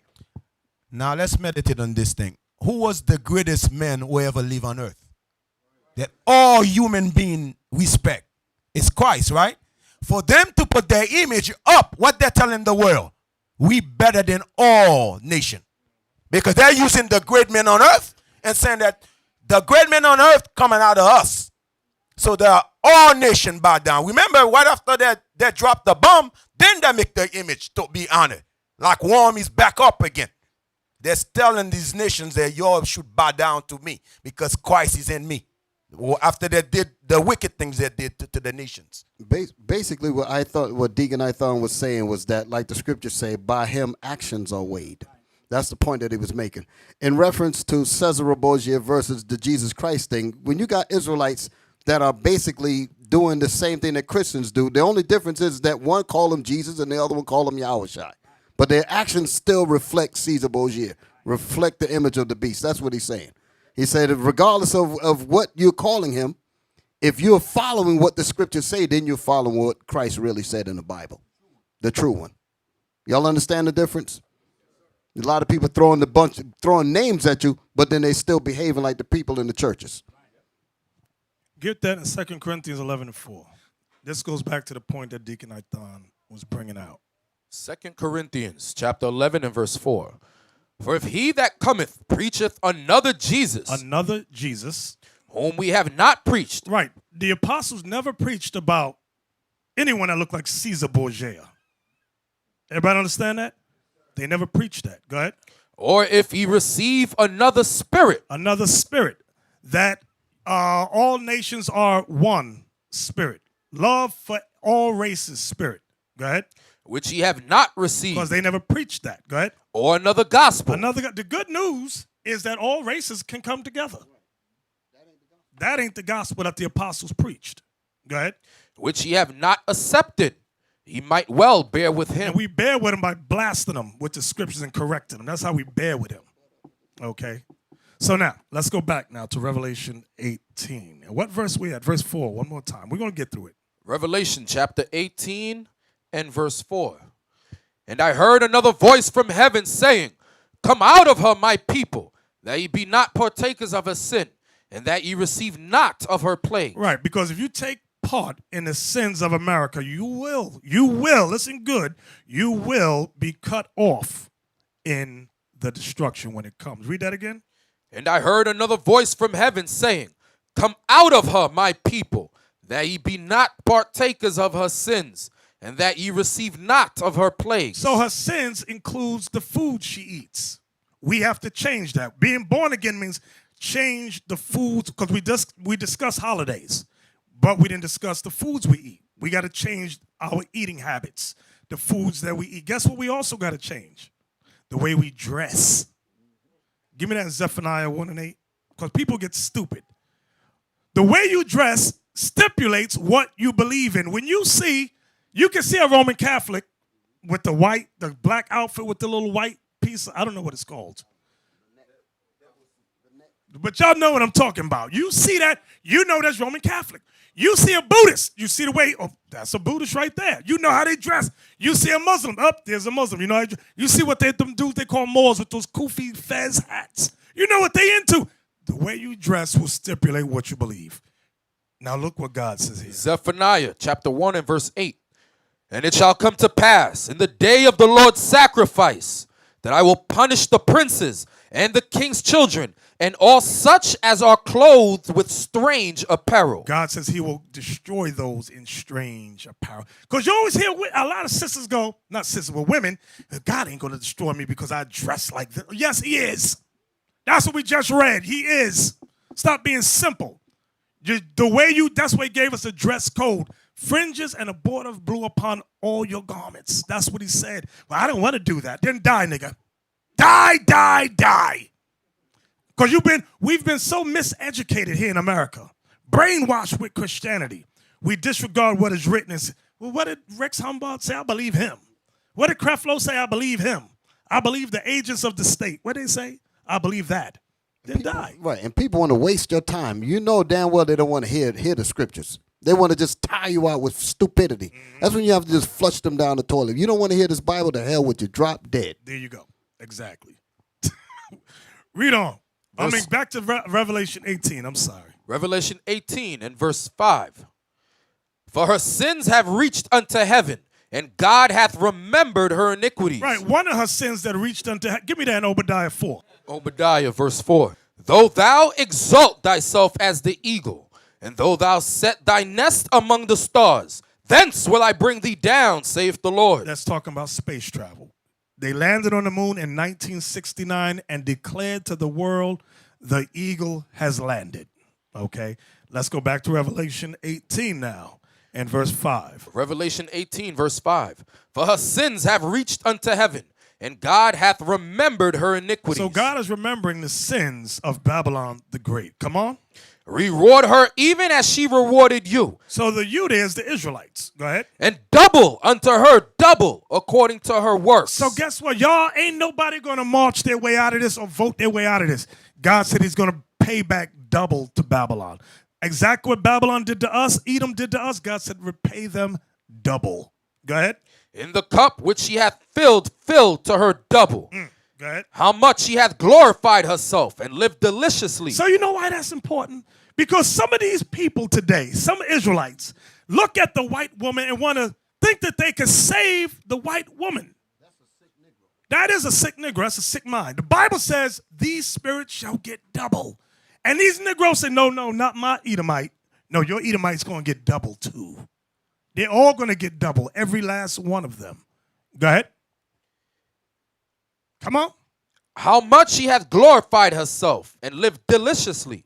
So much torment and sorrow give her. For she saith in her heart, I sit a queen and am no widow and shall see no sorrow. So America has established herself as a queen. Like you can read about that in Isaiah, is it 47? Where it says, I'm a queen forever. That one. Saying the same thing. So America and her allies have set themselves up as a queen. Go ahead. Therefore shall her plagues come in one day, death and mourning and famine, and she shall be utterly burned with fire. That's what we read in Revelation 17. And what verse was that? 16. Read Revelation 17, 16. That's what we read last week. And the 10 horns which thou sawest upon the beast. The 10 horns are the European Union, the 10 common markets. Go ahead. These shall hate the whore. These shall hate Babylon the Great. And shall make her desolate and naked, and shall eat her flesh and burn her with fire. Burn her with fire. So now back to Revelation 18 and verse 8. Therefore shall her plagues come in one day, death and mourning and famine, and she shall be utterly burned with fire. For strong is the Lord God who judgeth her. And the kings of the earth who have committed fornication and lived deliciously with her shall bewail her. Let me ask this. How did the kings of the earth who have committed fornication live deliciously with her? Y'all watch the news. How? Only one hand is up. All right, let me hear you, Ezekiel. What you have to do when reading this, think of the nations that have a... Go ahead, just talk. Before I give it away, I'll give it away. They've enjoyed trade, like their traffic, their religions, their policies, their and what has that benefited them? It allows them to come in here, get education, get all kind of programs, get their businesses started, and they go back and build. And it benefits them financially, economically. Yes, Jonah. I was about to say that they get taxed less. Right. They get more benefits. Each time a country trades, they owe a certain cap off of the revenue that they earn. Right. Exactly. You know they got grants for these other nations that come here. You don't got to ask them what is your credit report. They don't need no damn credit report. That's for us. The other nations, you're a Chinaman, you're going to open a Chinese store? How you going to make, if we give you $2 million, how you going to make that back? I open up a store in Niggerville. They go, you're going to make that money back real quick. Here you go. And they give them a grant. And they open up a store. That's what they do. Okay, where were we at, Isaac? Verse 9. And the kings of the earth who have committed fornication and lived deliciously with her shall bewail her and lament for her when they shall see the smoke of her burning. Another way they live deliciously. They got, remember wherever they sent the 12 tribes of Israel as slaves, that was hundreds of years of free slave labor. Y'all realize that built up the economies of these nations? Yeah, but Bishop, they also send their kids here to learn what America and bring it back to their country. That's 2 Ezra 16 and verse 46 about them living deliciously.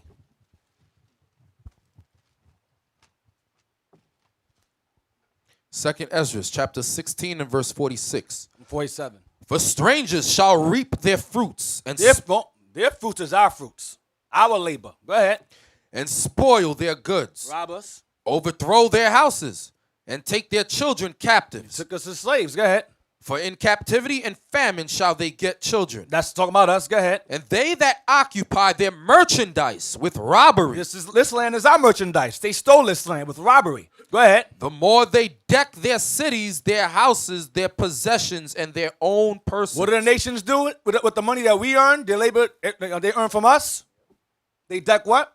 They deck their cities. That's why you have Japan is built nice. America's built nice. All these different countries have all this wealth and power, and their cities are decked out because of our labor. In secret, go ahead. Their houses, their possessions, and their own persons. But you got them white folks that have old money. So they have them old houses that they passed down generation and generation from our labor. Go ahead. The more will I be angry with them for their sin, saith the Lord. So the more they do it, the more angry I'll be with them. That goes back to double unto them in Revelations 18. Go ahead. Like as a whore envieth a right honest and virtuous woman. Go ahead. So shall righteousness hate iniquity when she decketh herself. This is the kingdom of iniquity back in Psalms 94. Go ahead. The throne of iniquity. Go ahead. Read again. So shall righteousness hate iniquity when she decketh herself. For cities, her houses, her possessions, her own persons. Go ahead. And shall accuse her to her face. When he cometh that shall defend him that diligently searcheth out every sin upon earth. The Lord show up here when their sins come to the fore. That's what it's talking about. You see that Paul says, when she decketh herself. That's what we read in Revelation 17 last week about she decked herself with purple and scarlet and with all manner of gold and rubies. So it says, so shall righteousness hate iniquity when she decketh herself and shall accuse her to her face. Mm-hmm. So we're not telling the nations, America particularly, everything you got, you stole. And they're going to lock up a black man for stealing a Babe's Ruth candy bar. Yep. Are you kidding me? I'm sorry. Read the next verse. I'm sorry. Next verse. Verse 51. And therefore be ye not like thereunto, nor to the works thereof. Come out upon my people. Same thing. Next verse. For yet a little, and iniquity shall be taken away out of the earth. Nuclear fire. And righteousness shall reign among you. And we'll rule in their stead. That's it. All praises. Back to Revelation 18 now. Revelation 18 and verse 9. And the kings of the earth who have committed fornication and lived deliciously with her. So they lived deliciously through their economics. They got an economic boom by doing trade with America. Why? Because they all got that economic push because they had free slave labor in all these various countries. Go ahead. Shall bewail her and lament for her when they shall see the smoke of her burning, standing afar off for the fear of her torment, saying, Alas, alas, that great city Babylon, that mighty city, for in 1 hour is thy judgment come. So what is the 1 hour is thy judgment come talking about? Raise your hand if you know. We just read it, brothers. Look at what you're reading. What is the 1 hour is thy judgment come talking about? Let me hear the young man with the black sweater on. Yeah, you. For in 1 hour is thy judgment come.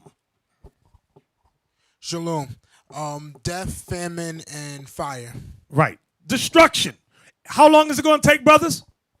1 hour. Now, I wanted y'all to see that because you got a dumb Israelite group saying that the hour of temptation that shall come upon the earth is talking about the chip. You've got to be kidding me. Where are you reading this stupidity at? They're not a group.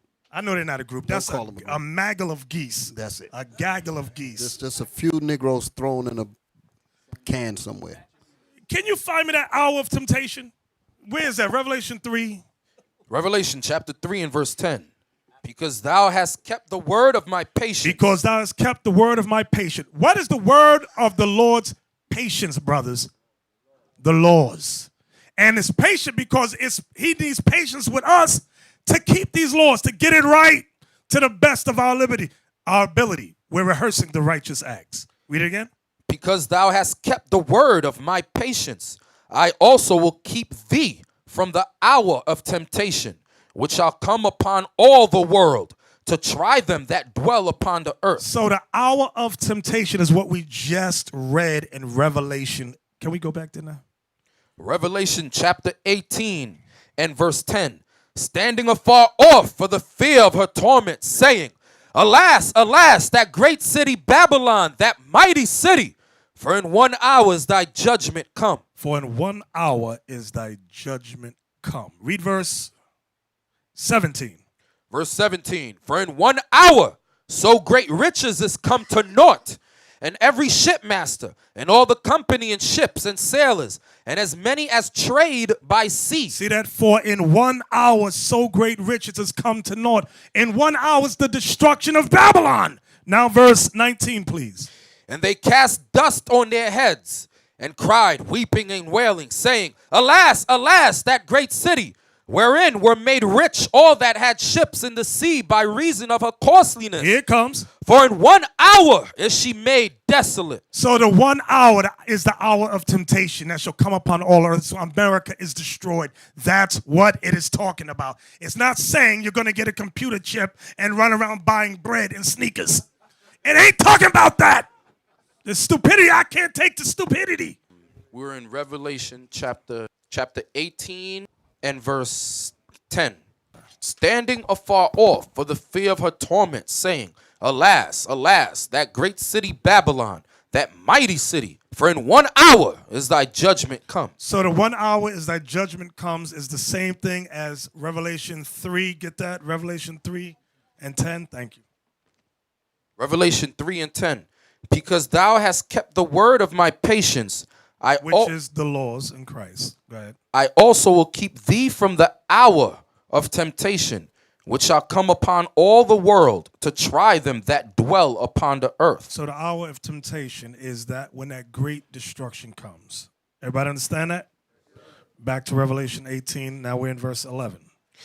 And the merchants of the earth shall weep and mourn over her, for no man buyeth their merchandise anymore. Where did we read that at the beginning of the lesson? Who remembers where we read something like that? About the merchants of the earth. Remember I told you at the very beginning, I said, remember this part. Shalom. 2nd Ezra 15, verse 44. Right. Read that for us, Isaac. 2nd Ezra 15, verse 44. They shall come to her and besiege her. The star in all wrath shall they pour out upon her. Then shall the dust and smoke go up unto the heaven, and all they that be about her shall bewail her. All right, that's what I'm going to go with right now. So forget that. This part here that says, and they that be about her shall bewail her. Go back to Revelation 18. Revelation chapter 18 and verse 10. Standing afar off for the fear of her torment, saying, Alas, alas, that great city Babylon, that mighty city, for in 1 hour is thy judgment come, and the merchants of the earth shall weep and mourn over her. Right, that's what I wanted. Go ahead. For no man buyeth their merchandise anymore. So now, what we're reading here about nobody buying their merchandise anymore, no man buyeth their merchandise anymore, connects back with Revelation 13. Remember the part in Revelation 13 that says that no man might buy or sell except he that has the mark of the beast. Y'all familiar with that? Yes, sir. Now he's going to explain. Read 11 again and let's read down. And the merchants of the earth shall weep and mourn over her, for no man buyeth their merchandise anymore.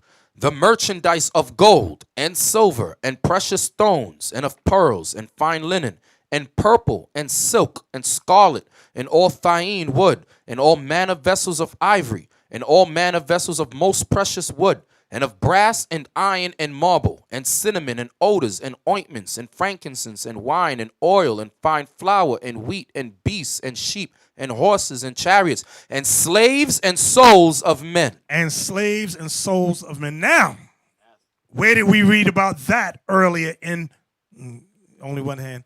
Let me just, cause I might say get it all mixed up. Go to 1 Maccabees 3:41. This is the same thing, very similar. Now remember, John is prophesying about future context. Maccabees is something that happened centuries ago, but it's the same happening. Go ahead. And the merchants of the country, hearing the fame. You see that? And the merchants of the country, hearing the fame of the Greeks, go ahead, took silver and gold very much with servants, and came into the camp to buy the children of Israel for slaves. To buy the children of Israel for slaves. Back to Revelation 18. So now, This goes in conjunction with Revelation 13, that no man might buy or sell. Buy or sell what? You're reading it here in Revelation 18. Start from verse 11 again, Captain. And the merchants of the earth shall weep and mourn over her, for no man buyeth their merchandise anymore. So to buyeth their merchandise goes back to Revelation 13, buying or selling. Read. The merchandise of gold and silver and precious stones and of pearls and fine linen and purple and silk and scarlet and all thyine wood and all manner of vessels of ivory and all manner of vessels of most precious wood and of brass and iron and marble and cinnamon and odors and ointments and frankincense and wine and oil and fine flour and wheat and beasts and sheep and horses and chariots and slaves and souls of men. Right. So remember, what I want you all to remember, John the Revelator is talking about future. Future. Everybody with me so far? He's talking about Babylon. Babylon the Great would be selling slaves. When did this happen? In the 15 and 16, actually 1492, all the way up to 83? They were still trying to do, they was doing that thing? Selling slaves up until the 1600s. Everybody with me? All right, I want to make sure I didn't lose nobody. So now we use 1 Maccabees 3:41 to give you an example of what the Greeks, what the white man did with us. Everybody understand that? Okay, verse 14 now. And the fruits that thy soul lusted after are departed from thee, and all things which were dainty and goodly are departed from thee, and thou shalt find them no more at all. Come on. The merchants of these things which were made rich by her. So the merchants of these things which were made rich by her, the merchants come from where? Who could tell me where these merchants come from? Just think. We read it earlier.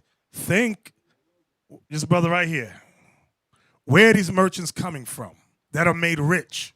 All the other nations. Thank you. See how simple? All the other nations. Remember, all the other nations drank of the wine of the wrath of her fornication. All the nations. So read that again. The merchants of these things which were made rich by her shall stand afar off for the fear of her torment, weeping and wailing, and saying, Alas, alas, that great city that was clothed in fine linen and purple and scarlet and decked with gold and precious stones and pearls. Can you show me a picture on the internet of New York at night? So you got to think about what John is seeing. He sees this great city, and he says, read that again, Captain Isaac. And saying, Alas, alas, that great city that was clothed in fine linen and purple and scarlet and decked with gold and precious stones and pearls. With gold, precious stones, and pearl. When you look at New York City in a plane, okay, and you look down, it looks like diamonds. Read it again, Captain Isaac, so I get the thought back. And saying, Alas, alas, that great city that was clothed in fine linen and purple and scarlet and decked with gold. Decked with gold, go ahead. And precious stones. Precious stones. Though, when you just look at that, for example, it looks like precious stones. Like this is worth something. Like, wow, this has never been you, because we're looking at it from somebody who lives in this era. But you have to put yourself in John's seat. This has never been seen before, something like, give me another view, give me another shot. Read again, Captain. And saying, Alas, alas, that great city that was clothed in fine linen and purple and scarlet and decked with gold and precious stones and pearls. Precious stones and pearls. So you got to try to imagine, what is John looking at that makes him think he's seeing precious stones and pearls? Well, those are okay. Those are all right. Because I see I'm getting a headache with y'all. Just go back to the one that you just had was fine. And the reason I didn't want these is because looking at it, you can see buildings. John is seeing something. He's not recognizing buildings. He sees diamonds and rubies, but what he's looking at is buildings and lights. Right. Y'all understand what I'm saying, or am I confusing y'all? What he sees is not seeing it close enough, so he's describing it the best as he can. When you're on a plane and you see the lights before you can determine if they're buildings or not. You just see a lit up area. Right. So he sees gold, precious stones, and pearls. That's how he describes it. He says, that's what I see. But we know today that what he sees is Babylon from an aerial view. He sees lights at night, and he's perceiving it as precious gold, pearls, and things of that nature. Read that one more time for me, Isaac. And saying, Alas, alas, that great city that was clothed in fine linen and purple and scarlet and decked with gold and precious stones and pearls. So does everyone understand what I'm trying to say? All right. Where we at, Captain? Verse 19. Go ahead.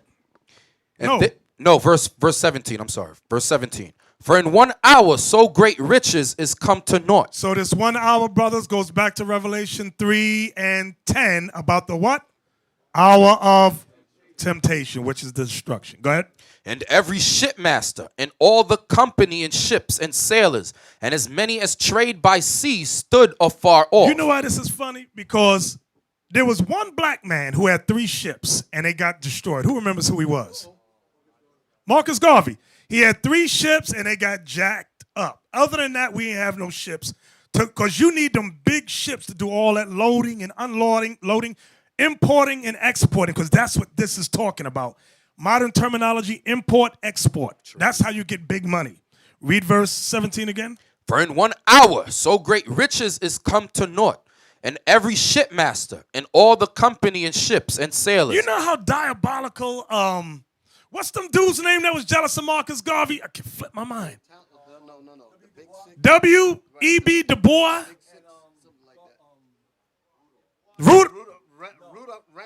Randolph, what's his name? Philip Randolph. They went to the devil, asked for ships to compete. Then they sent people in to sabotage the engines. Evil. See, Marcus Garvey was trying to take us on another level, and the Negro who had a covenant with America said, no, we got to stop this. But I see now why they had to stop it. He would have been included in this, but no. So can somebody tell these other Israelite camps ASAP that they don't fit verse 17? They're not getting riches by importing export. They don't have this type of thing. So read that again. For in 1 hour so great riches is come to naught, and every shipmaster and all the company in ships and sailors and as many as trade by sea stood afar off. Wait, stop. Somebody might be clever and say, but what's the brother who owns Citgo? What's his name? Citgo Oil. Chavez, Hugo Chavez. I like that brother. I really liked him. He had ships. He's Israel. They go, but wait a minute. He had ships, so he's included in that? What they do to Hugo Chavez? I want y'all to see this video. Because, yeah, Hugo Chavez had ships, but guess what he was doing with his ships? Who remembers what Hugo Chavez did with his ships? With the Citgo oil? Anybody? Daggone. There's nobody in here watch the news but me. Right. He was giving the oil to the poor, black and Hispanic neighborhoods. And he was doing it cheap, dirt cheap. Yeah. And they killed him. Yeah, Bishop. He even gave Haiti a lot of cheap oil. Exactly. Yes. In America, then they said that's not what we agreed upon. Yeah, give me that one. That's fine. Let's see what he says. Listen. Shh. I think that the first people who should read this book are our brothers and sisters in the United States, because their threat is in their own house. The devil is right at home. The devil himself is right in the house. And the devil came here yesterday. Yesterday, the devil came here. Right here. Right here. And it smells of sulfur still today. This table that I am now standing in front of. Yesterday, ladies and gentlemen, from this rostrum, the President of the United States, the gentleman to whom I refer as the devil, came here talking as if he owned the world. They can't believe what he's saying. He had the ball. Excuse me. He said what they were thinking. They all know he's telling the truth. Yeah, exactly. But he said it. Exactly. So my point was, he had ships. He was doing great things for the black Latino communities, and somehow he had a brain aneurysm and dropped dead. I'm like, what the hell is this? Everybody that saw us trying to help us somehow mysteriously dies. Come down with a fatal case of measles. Yeah. Even, what's the other brother's name? Johnny Cochran. Got a bam, he's dead. Brain aneurysm. Hey, I said fatal case of measles. Nobody caught that. No, nobody caught that, y'all. So. Can you die? Does measles kill you? No. Yeah, Bishop. You know, with Johnny, he was trying to gather a lot of lawyers to fight against America to give black what they deserve. I'll give another one. Aristide, the president of Haiti. Who knows the reason he got exiled? What is the reason he got exiled from Haiti? He was bringing a lawsuit against America, France, particularly France, to pay 21 billion United States dollars in slave reparations. They said, get him out of here.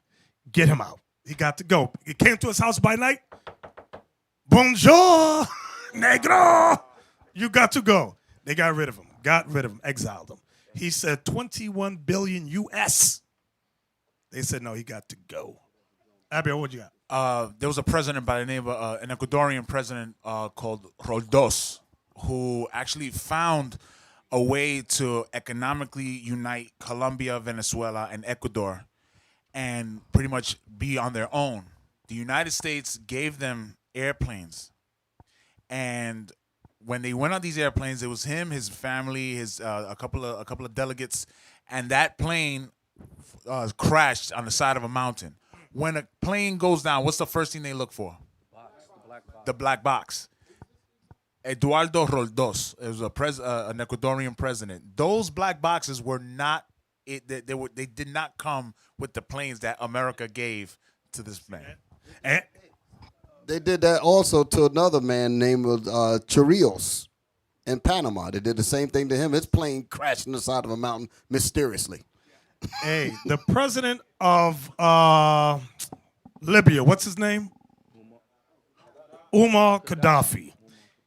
He went to the UN and told all the African states, he said, we can create our own International Monetary Fund. He said, we'll call it the AMF, African Monetary Fund.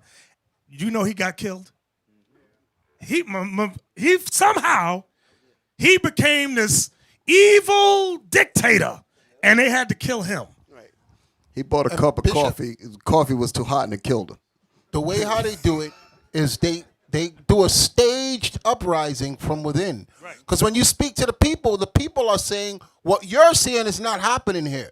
They'll pay a group of people to create an uprising and then film it and make it look like it's hostile conditions. Bring fake charges against him, send people to aid, send rebels against him, and then destroy him. And that's what they did. They beat him on live television. He was bloodied when they took him.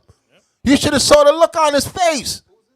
Gaddafi, he was ruling for all that time, and when he tried to mobilize that bank, they surrounded him, hunted him down like a dog, and beat him in the street. They did the same exact thing in Panama. They did the same, created a whole mess, sent their cameras over there and filmed it and said, oh, the people are uprising, this and that, the other. Noriega. Yeah, exactly. They said we got to go over there and restore democracy to a place that never had democracy in the first place. Exactly. Which was completely stupid. And everybody in America Nobody was saying, knew that. yeah, restore democracy. And that they never country had it. never had It democracy. was never a democratic country. But that shows you how stupid Americans are. That's what it shows you. I pointed that out to say, he's calling him a devil, but not using scriptures to call him a devil. Right. We know according to the Bible he's a devil.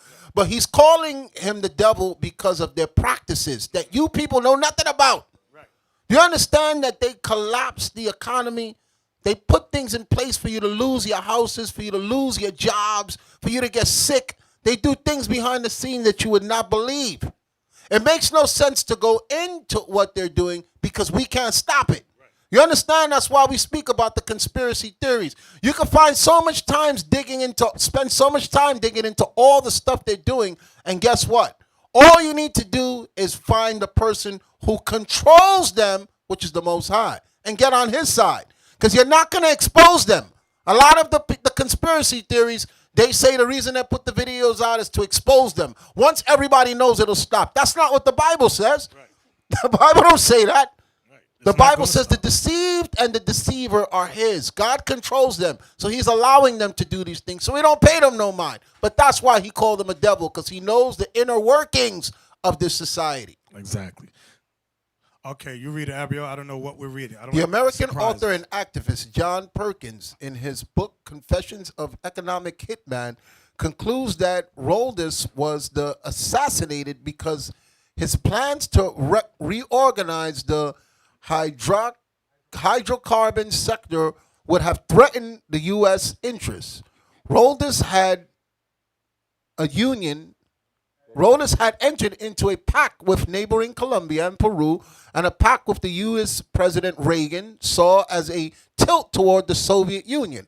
Just months after Roldus died, another Latin American leader who had been at odds with the U.S. interests in control of the Panama Canal, Panama's Omar Trujillo, that was the guy died in what was allegedly just a plane crash, which was also is perceived by some to have been a CIA conducted assassination, again according to John Perkins.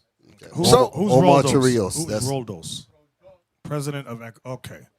All right, that's why I wanted you to go explain it, because I didn't know who this guy was. All right, but that's good. That links with what we're going over right now. So where we at, Captain? We're almost done. Revelation chapter 18 and verse 17. Okay. For in 1 hour so great riches is come to naught, and every shipmaster, and all the company in ships and sailors, and as many as trade by sea, stood afar off. Question. In Revelation 13, where it says buying and selling, no man can buy or sell. Where is that word in verse 17? In verse 17, where is buy and sell at? Trade, correct. Trade. I'll need y'all, when y'all read, to start putting precepts together. You have to be able to do that. Read. Verse 18, and cried when they saw the smoke of her burning, saying, what city is like unto this great city? So it's letting you know that this city would be the greatest place on earth. That's why you get the Kemet community talk about Africa, but nobody wants to move over there and live there. Everybody wants to stay here because this is the greatest place on earth. Believe me, the liberties that America, as evil as she is, the liberties and freedoms, alleged freedoms that are given here, you're not given in any other country. Try running your mouth against some of these other countries in their country. Watch what happened to you. You'll be strung up or imprisoned. Captain Isaac, where we at? We're almost done here. Revelation chapter 18 and verse 19. Watch this. And they cast dust on their heads and cried, weeping and wailing, saying, alas, alas, that great city, wherein were made rich all that had ships in the sea by reason of her costliness. For in 1 hour she is made desolate. Rejoice over her, thou heaven, and ye holy apostles and prophets, for God hath avenged you on her. You know what's heavy about that? You might be asking yourself, why would God avenge the holy apostles on Babylon? They died in Rome. Guess what? All the people are back. They're right here. That's right. The apostles is back. The people that killed the apostles is back. So he's avenging everything on this place here. Double. Because Rome didn't get paid. Rome didn't pay for what she did. This is a revived Rome here. Where's that scripture where That's it says? why I said it in Revelation 1 and 7. He said the same thing. He said, even them that pierce me. Where's the scripture that says Rome? I can't. Tag going. Tag. Somebody help me. The thought that says this is like Rome. Something like that. You know I can't quote. Come on, brothers. Come on. I'm dependent on y'all. That sound more like all right, 13, 14. All right. And deceiveth them that dwell on the earth by the means of those miracles, which he had power to do in the sight of the beast, saying to them that dwell on the earth, that they should make an image to the beast. Wait. Did you get to the part? Oh, yeah, go ahead. Here it comes. Which had the wound by a sword. The wound by the sword was Rome dying. 193 AD, they fell. Rome fell. Go ahead. And did live. They came back in 1453 on up to today. Now, that is the one I wanted, but there's another one. Just somebody talk. I'm going to find something else. Bear with me. Oh, yeah, read that. Revelation 13 and 3. All right. And I saw one of his head, as it were wounded to death. That was Rome. Go ahead. And his deadly wound was healed. They came back in the 1400s under the Renaissance. And all the world wondered after the beast. And all the world, thank you, brother. See there, I know what I'm talking about. I just got to catch up, you know. We know you got it, Bishop. Yeah, I don't know. We know Y'all be you got doubting it. sometimes. I see that. You about to send us. Now, where to we get at in beheaded. Revelation 18? Revelation 18 and verse 20. Rejoice over her, thou heaven, and ye holy apostles and prophets, For God hath avenged you on her. Come on. And a mighty angel took up a stone like a great millstone, and cast it unto the sea, saying, Thus with violence shall that great city Babylon be thrown down, and shall be found no more at all. So the angel took up a great millstone, and it ain't talking about them bums on 34th Street. A millstone is a big block that you roll things with, okay?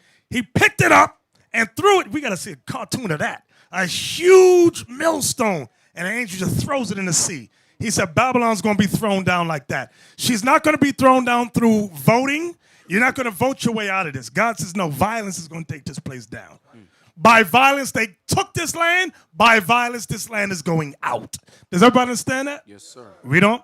Verse 22. And the voice of harpers and musicians and of pipers and of trumpeters shall be heard no more at all in thee, and no craftsman of whatsoever craft he be shall be found any no more in thee. And the sound of a millstone shall be heard no more at all Meaning in no thee. work, no work, no work. That's what it means. And the sound of a millstone shall be heard no more at all in thee. Go ahead. And the light of a candle shall shine no more at all in thee. And the voice of the bridegroom and of the bride shall be heard no more at all in Ain't thee. no more weddings going to be done anymore here. Go ahead. For thy merchants were the great men of the earth. Meaning the nations. Go ahead. For by thy sorceries were all nations deceived. Wow. Wait a minute. For by thy sorceries were all nations deceived. Give me that Nahum 3 and 4. Here's a precept for that.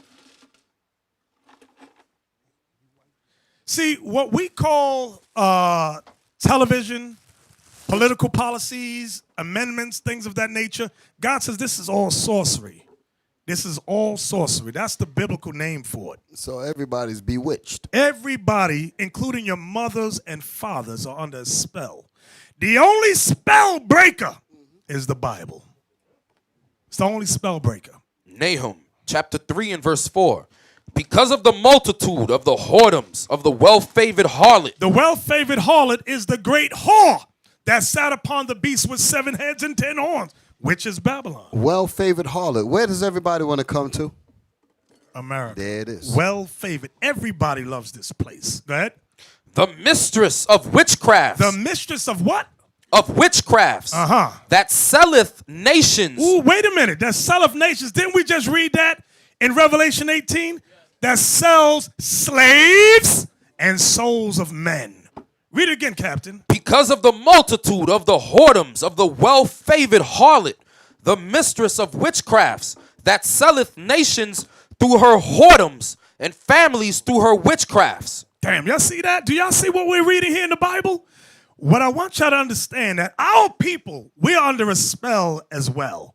Not only the nations are under a spell, but our people are under a spell. The term graduate, like we all graduate, go through a graduation, it's made up of 2 words. Graduate or graduation is made up of 2 words. Graduation, 2 words. The first word being gradual, the second word meaning being indoctrinate or indoctrination. Graduation, gradual indoctrinations. That's what they do to us. Okay? Everybody understand what I'm saying? That's what this whole system is. The indoctrination gradually on America's goals, ideals, beliefs. They start us at a young age. From the age when we start watching TV, 3, 4, well, maybe one. I don't know. In the mama's womb, you watching TV. Okay, the media is referred to as propaganda persuasion. Some books I've read call it a system of propaganda persuasion, which uses indoctrination techniques on our people and influence us to accept America's belief system, their goals, their ideas. That's why when you hear black people speak, just any old black man or black woman, Latin man on the street, whatever comes out their mouth is 9 times out of 10 television. Something they saw on television. And they think that those thoughts, here's how bad it is. The witchcraft is so bad, they think that those thoughts are their thoughts. But it's not their thoughts. It's the thoughts of what this... I got my own opinion. Yeah, that Exactly, movie that's Inception. They showed you that. Very good. Exactly. Esau gets slaves to voluntarily accept and behave how they want them to behave. A Klansman told this woman, said, listen, sit down. You don't have no opinion. He said, if your television breaks down, you have no opinion. Bishop, like the callers that call into the radio show, the bishop had just dropped some heavy Bible doctrine on them. And this dumb black woman comes up with the Gilgamesh epics. Right. If you look that up, it's a book about poems. Right. Stupid poems. And she comes speaking about the guilt, try to throw it off like she's coming with something deep. And another dumb Negro that will listen to her will believe that she dropped something heavy. Right, exactly. Okay, but the bishop did the right thing. He just dismissed her to keep the audience that he had awake. All praises, all praise. I don't know how many of y'all heard that show yesterday. Yes, just dumb callers calling in with their opinions and stuff that the white man told them. So we almost finished Revelation 18, or did we finish it? I think we got one more verse. Verse 24. And in her was found the blood of prophets and of saints and of all that was slain upon the earth. So God is judging the blood of Peter, Paul, James, John, all of them here. Why? Because they're all here. So what they did not pay for back then, even from the time of 70 AD, they're going to pay for it now. That's why it says double unto her. Everybody understand that? There's some heavy stuff here.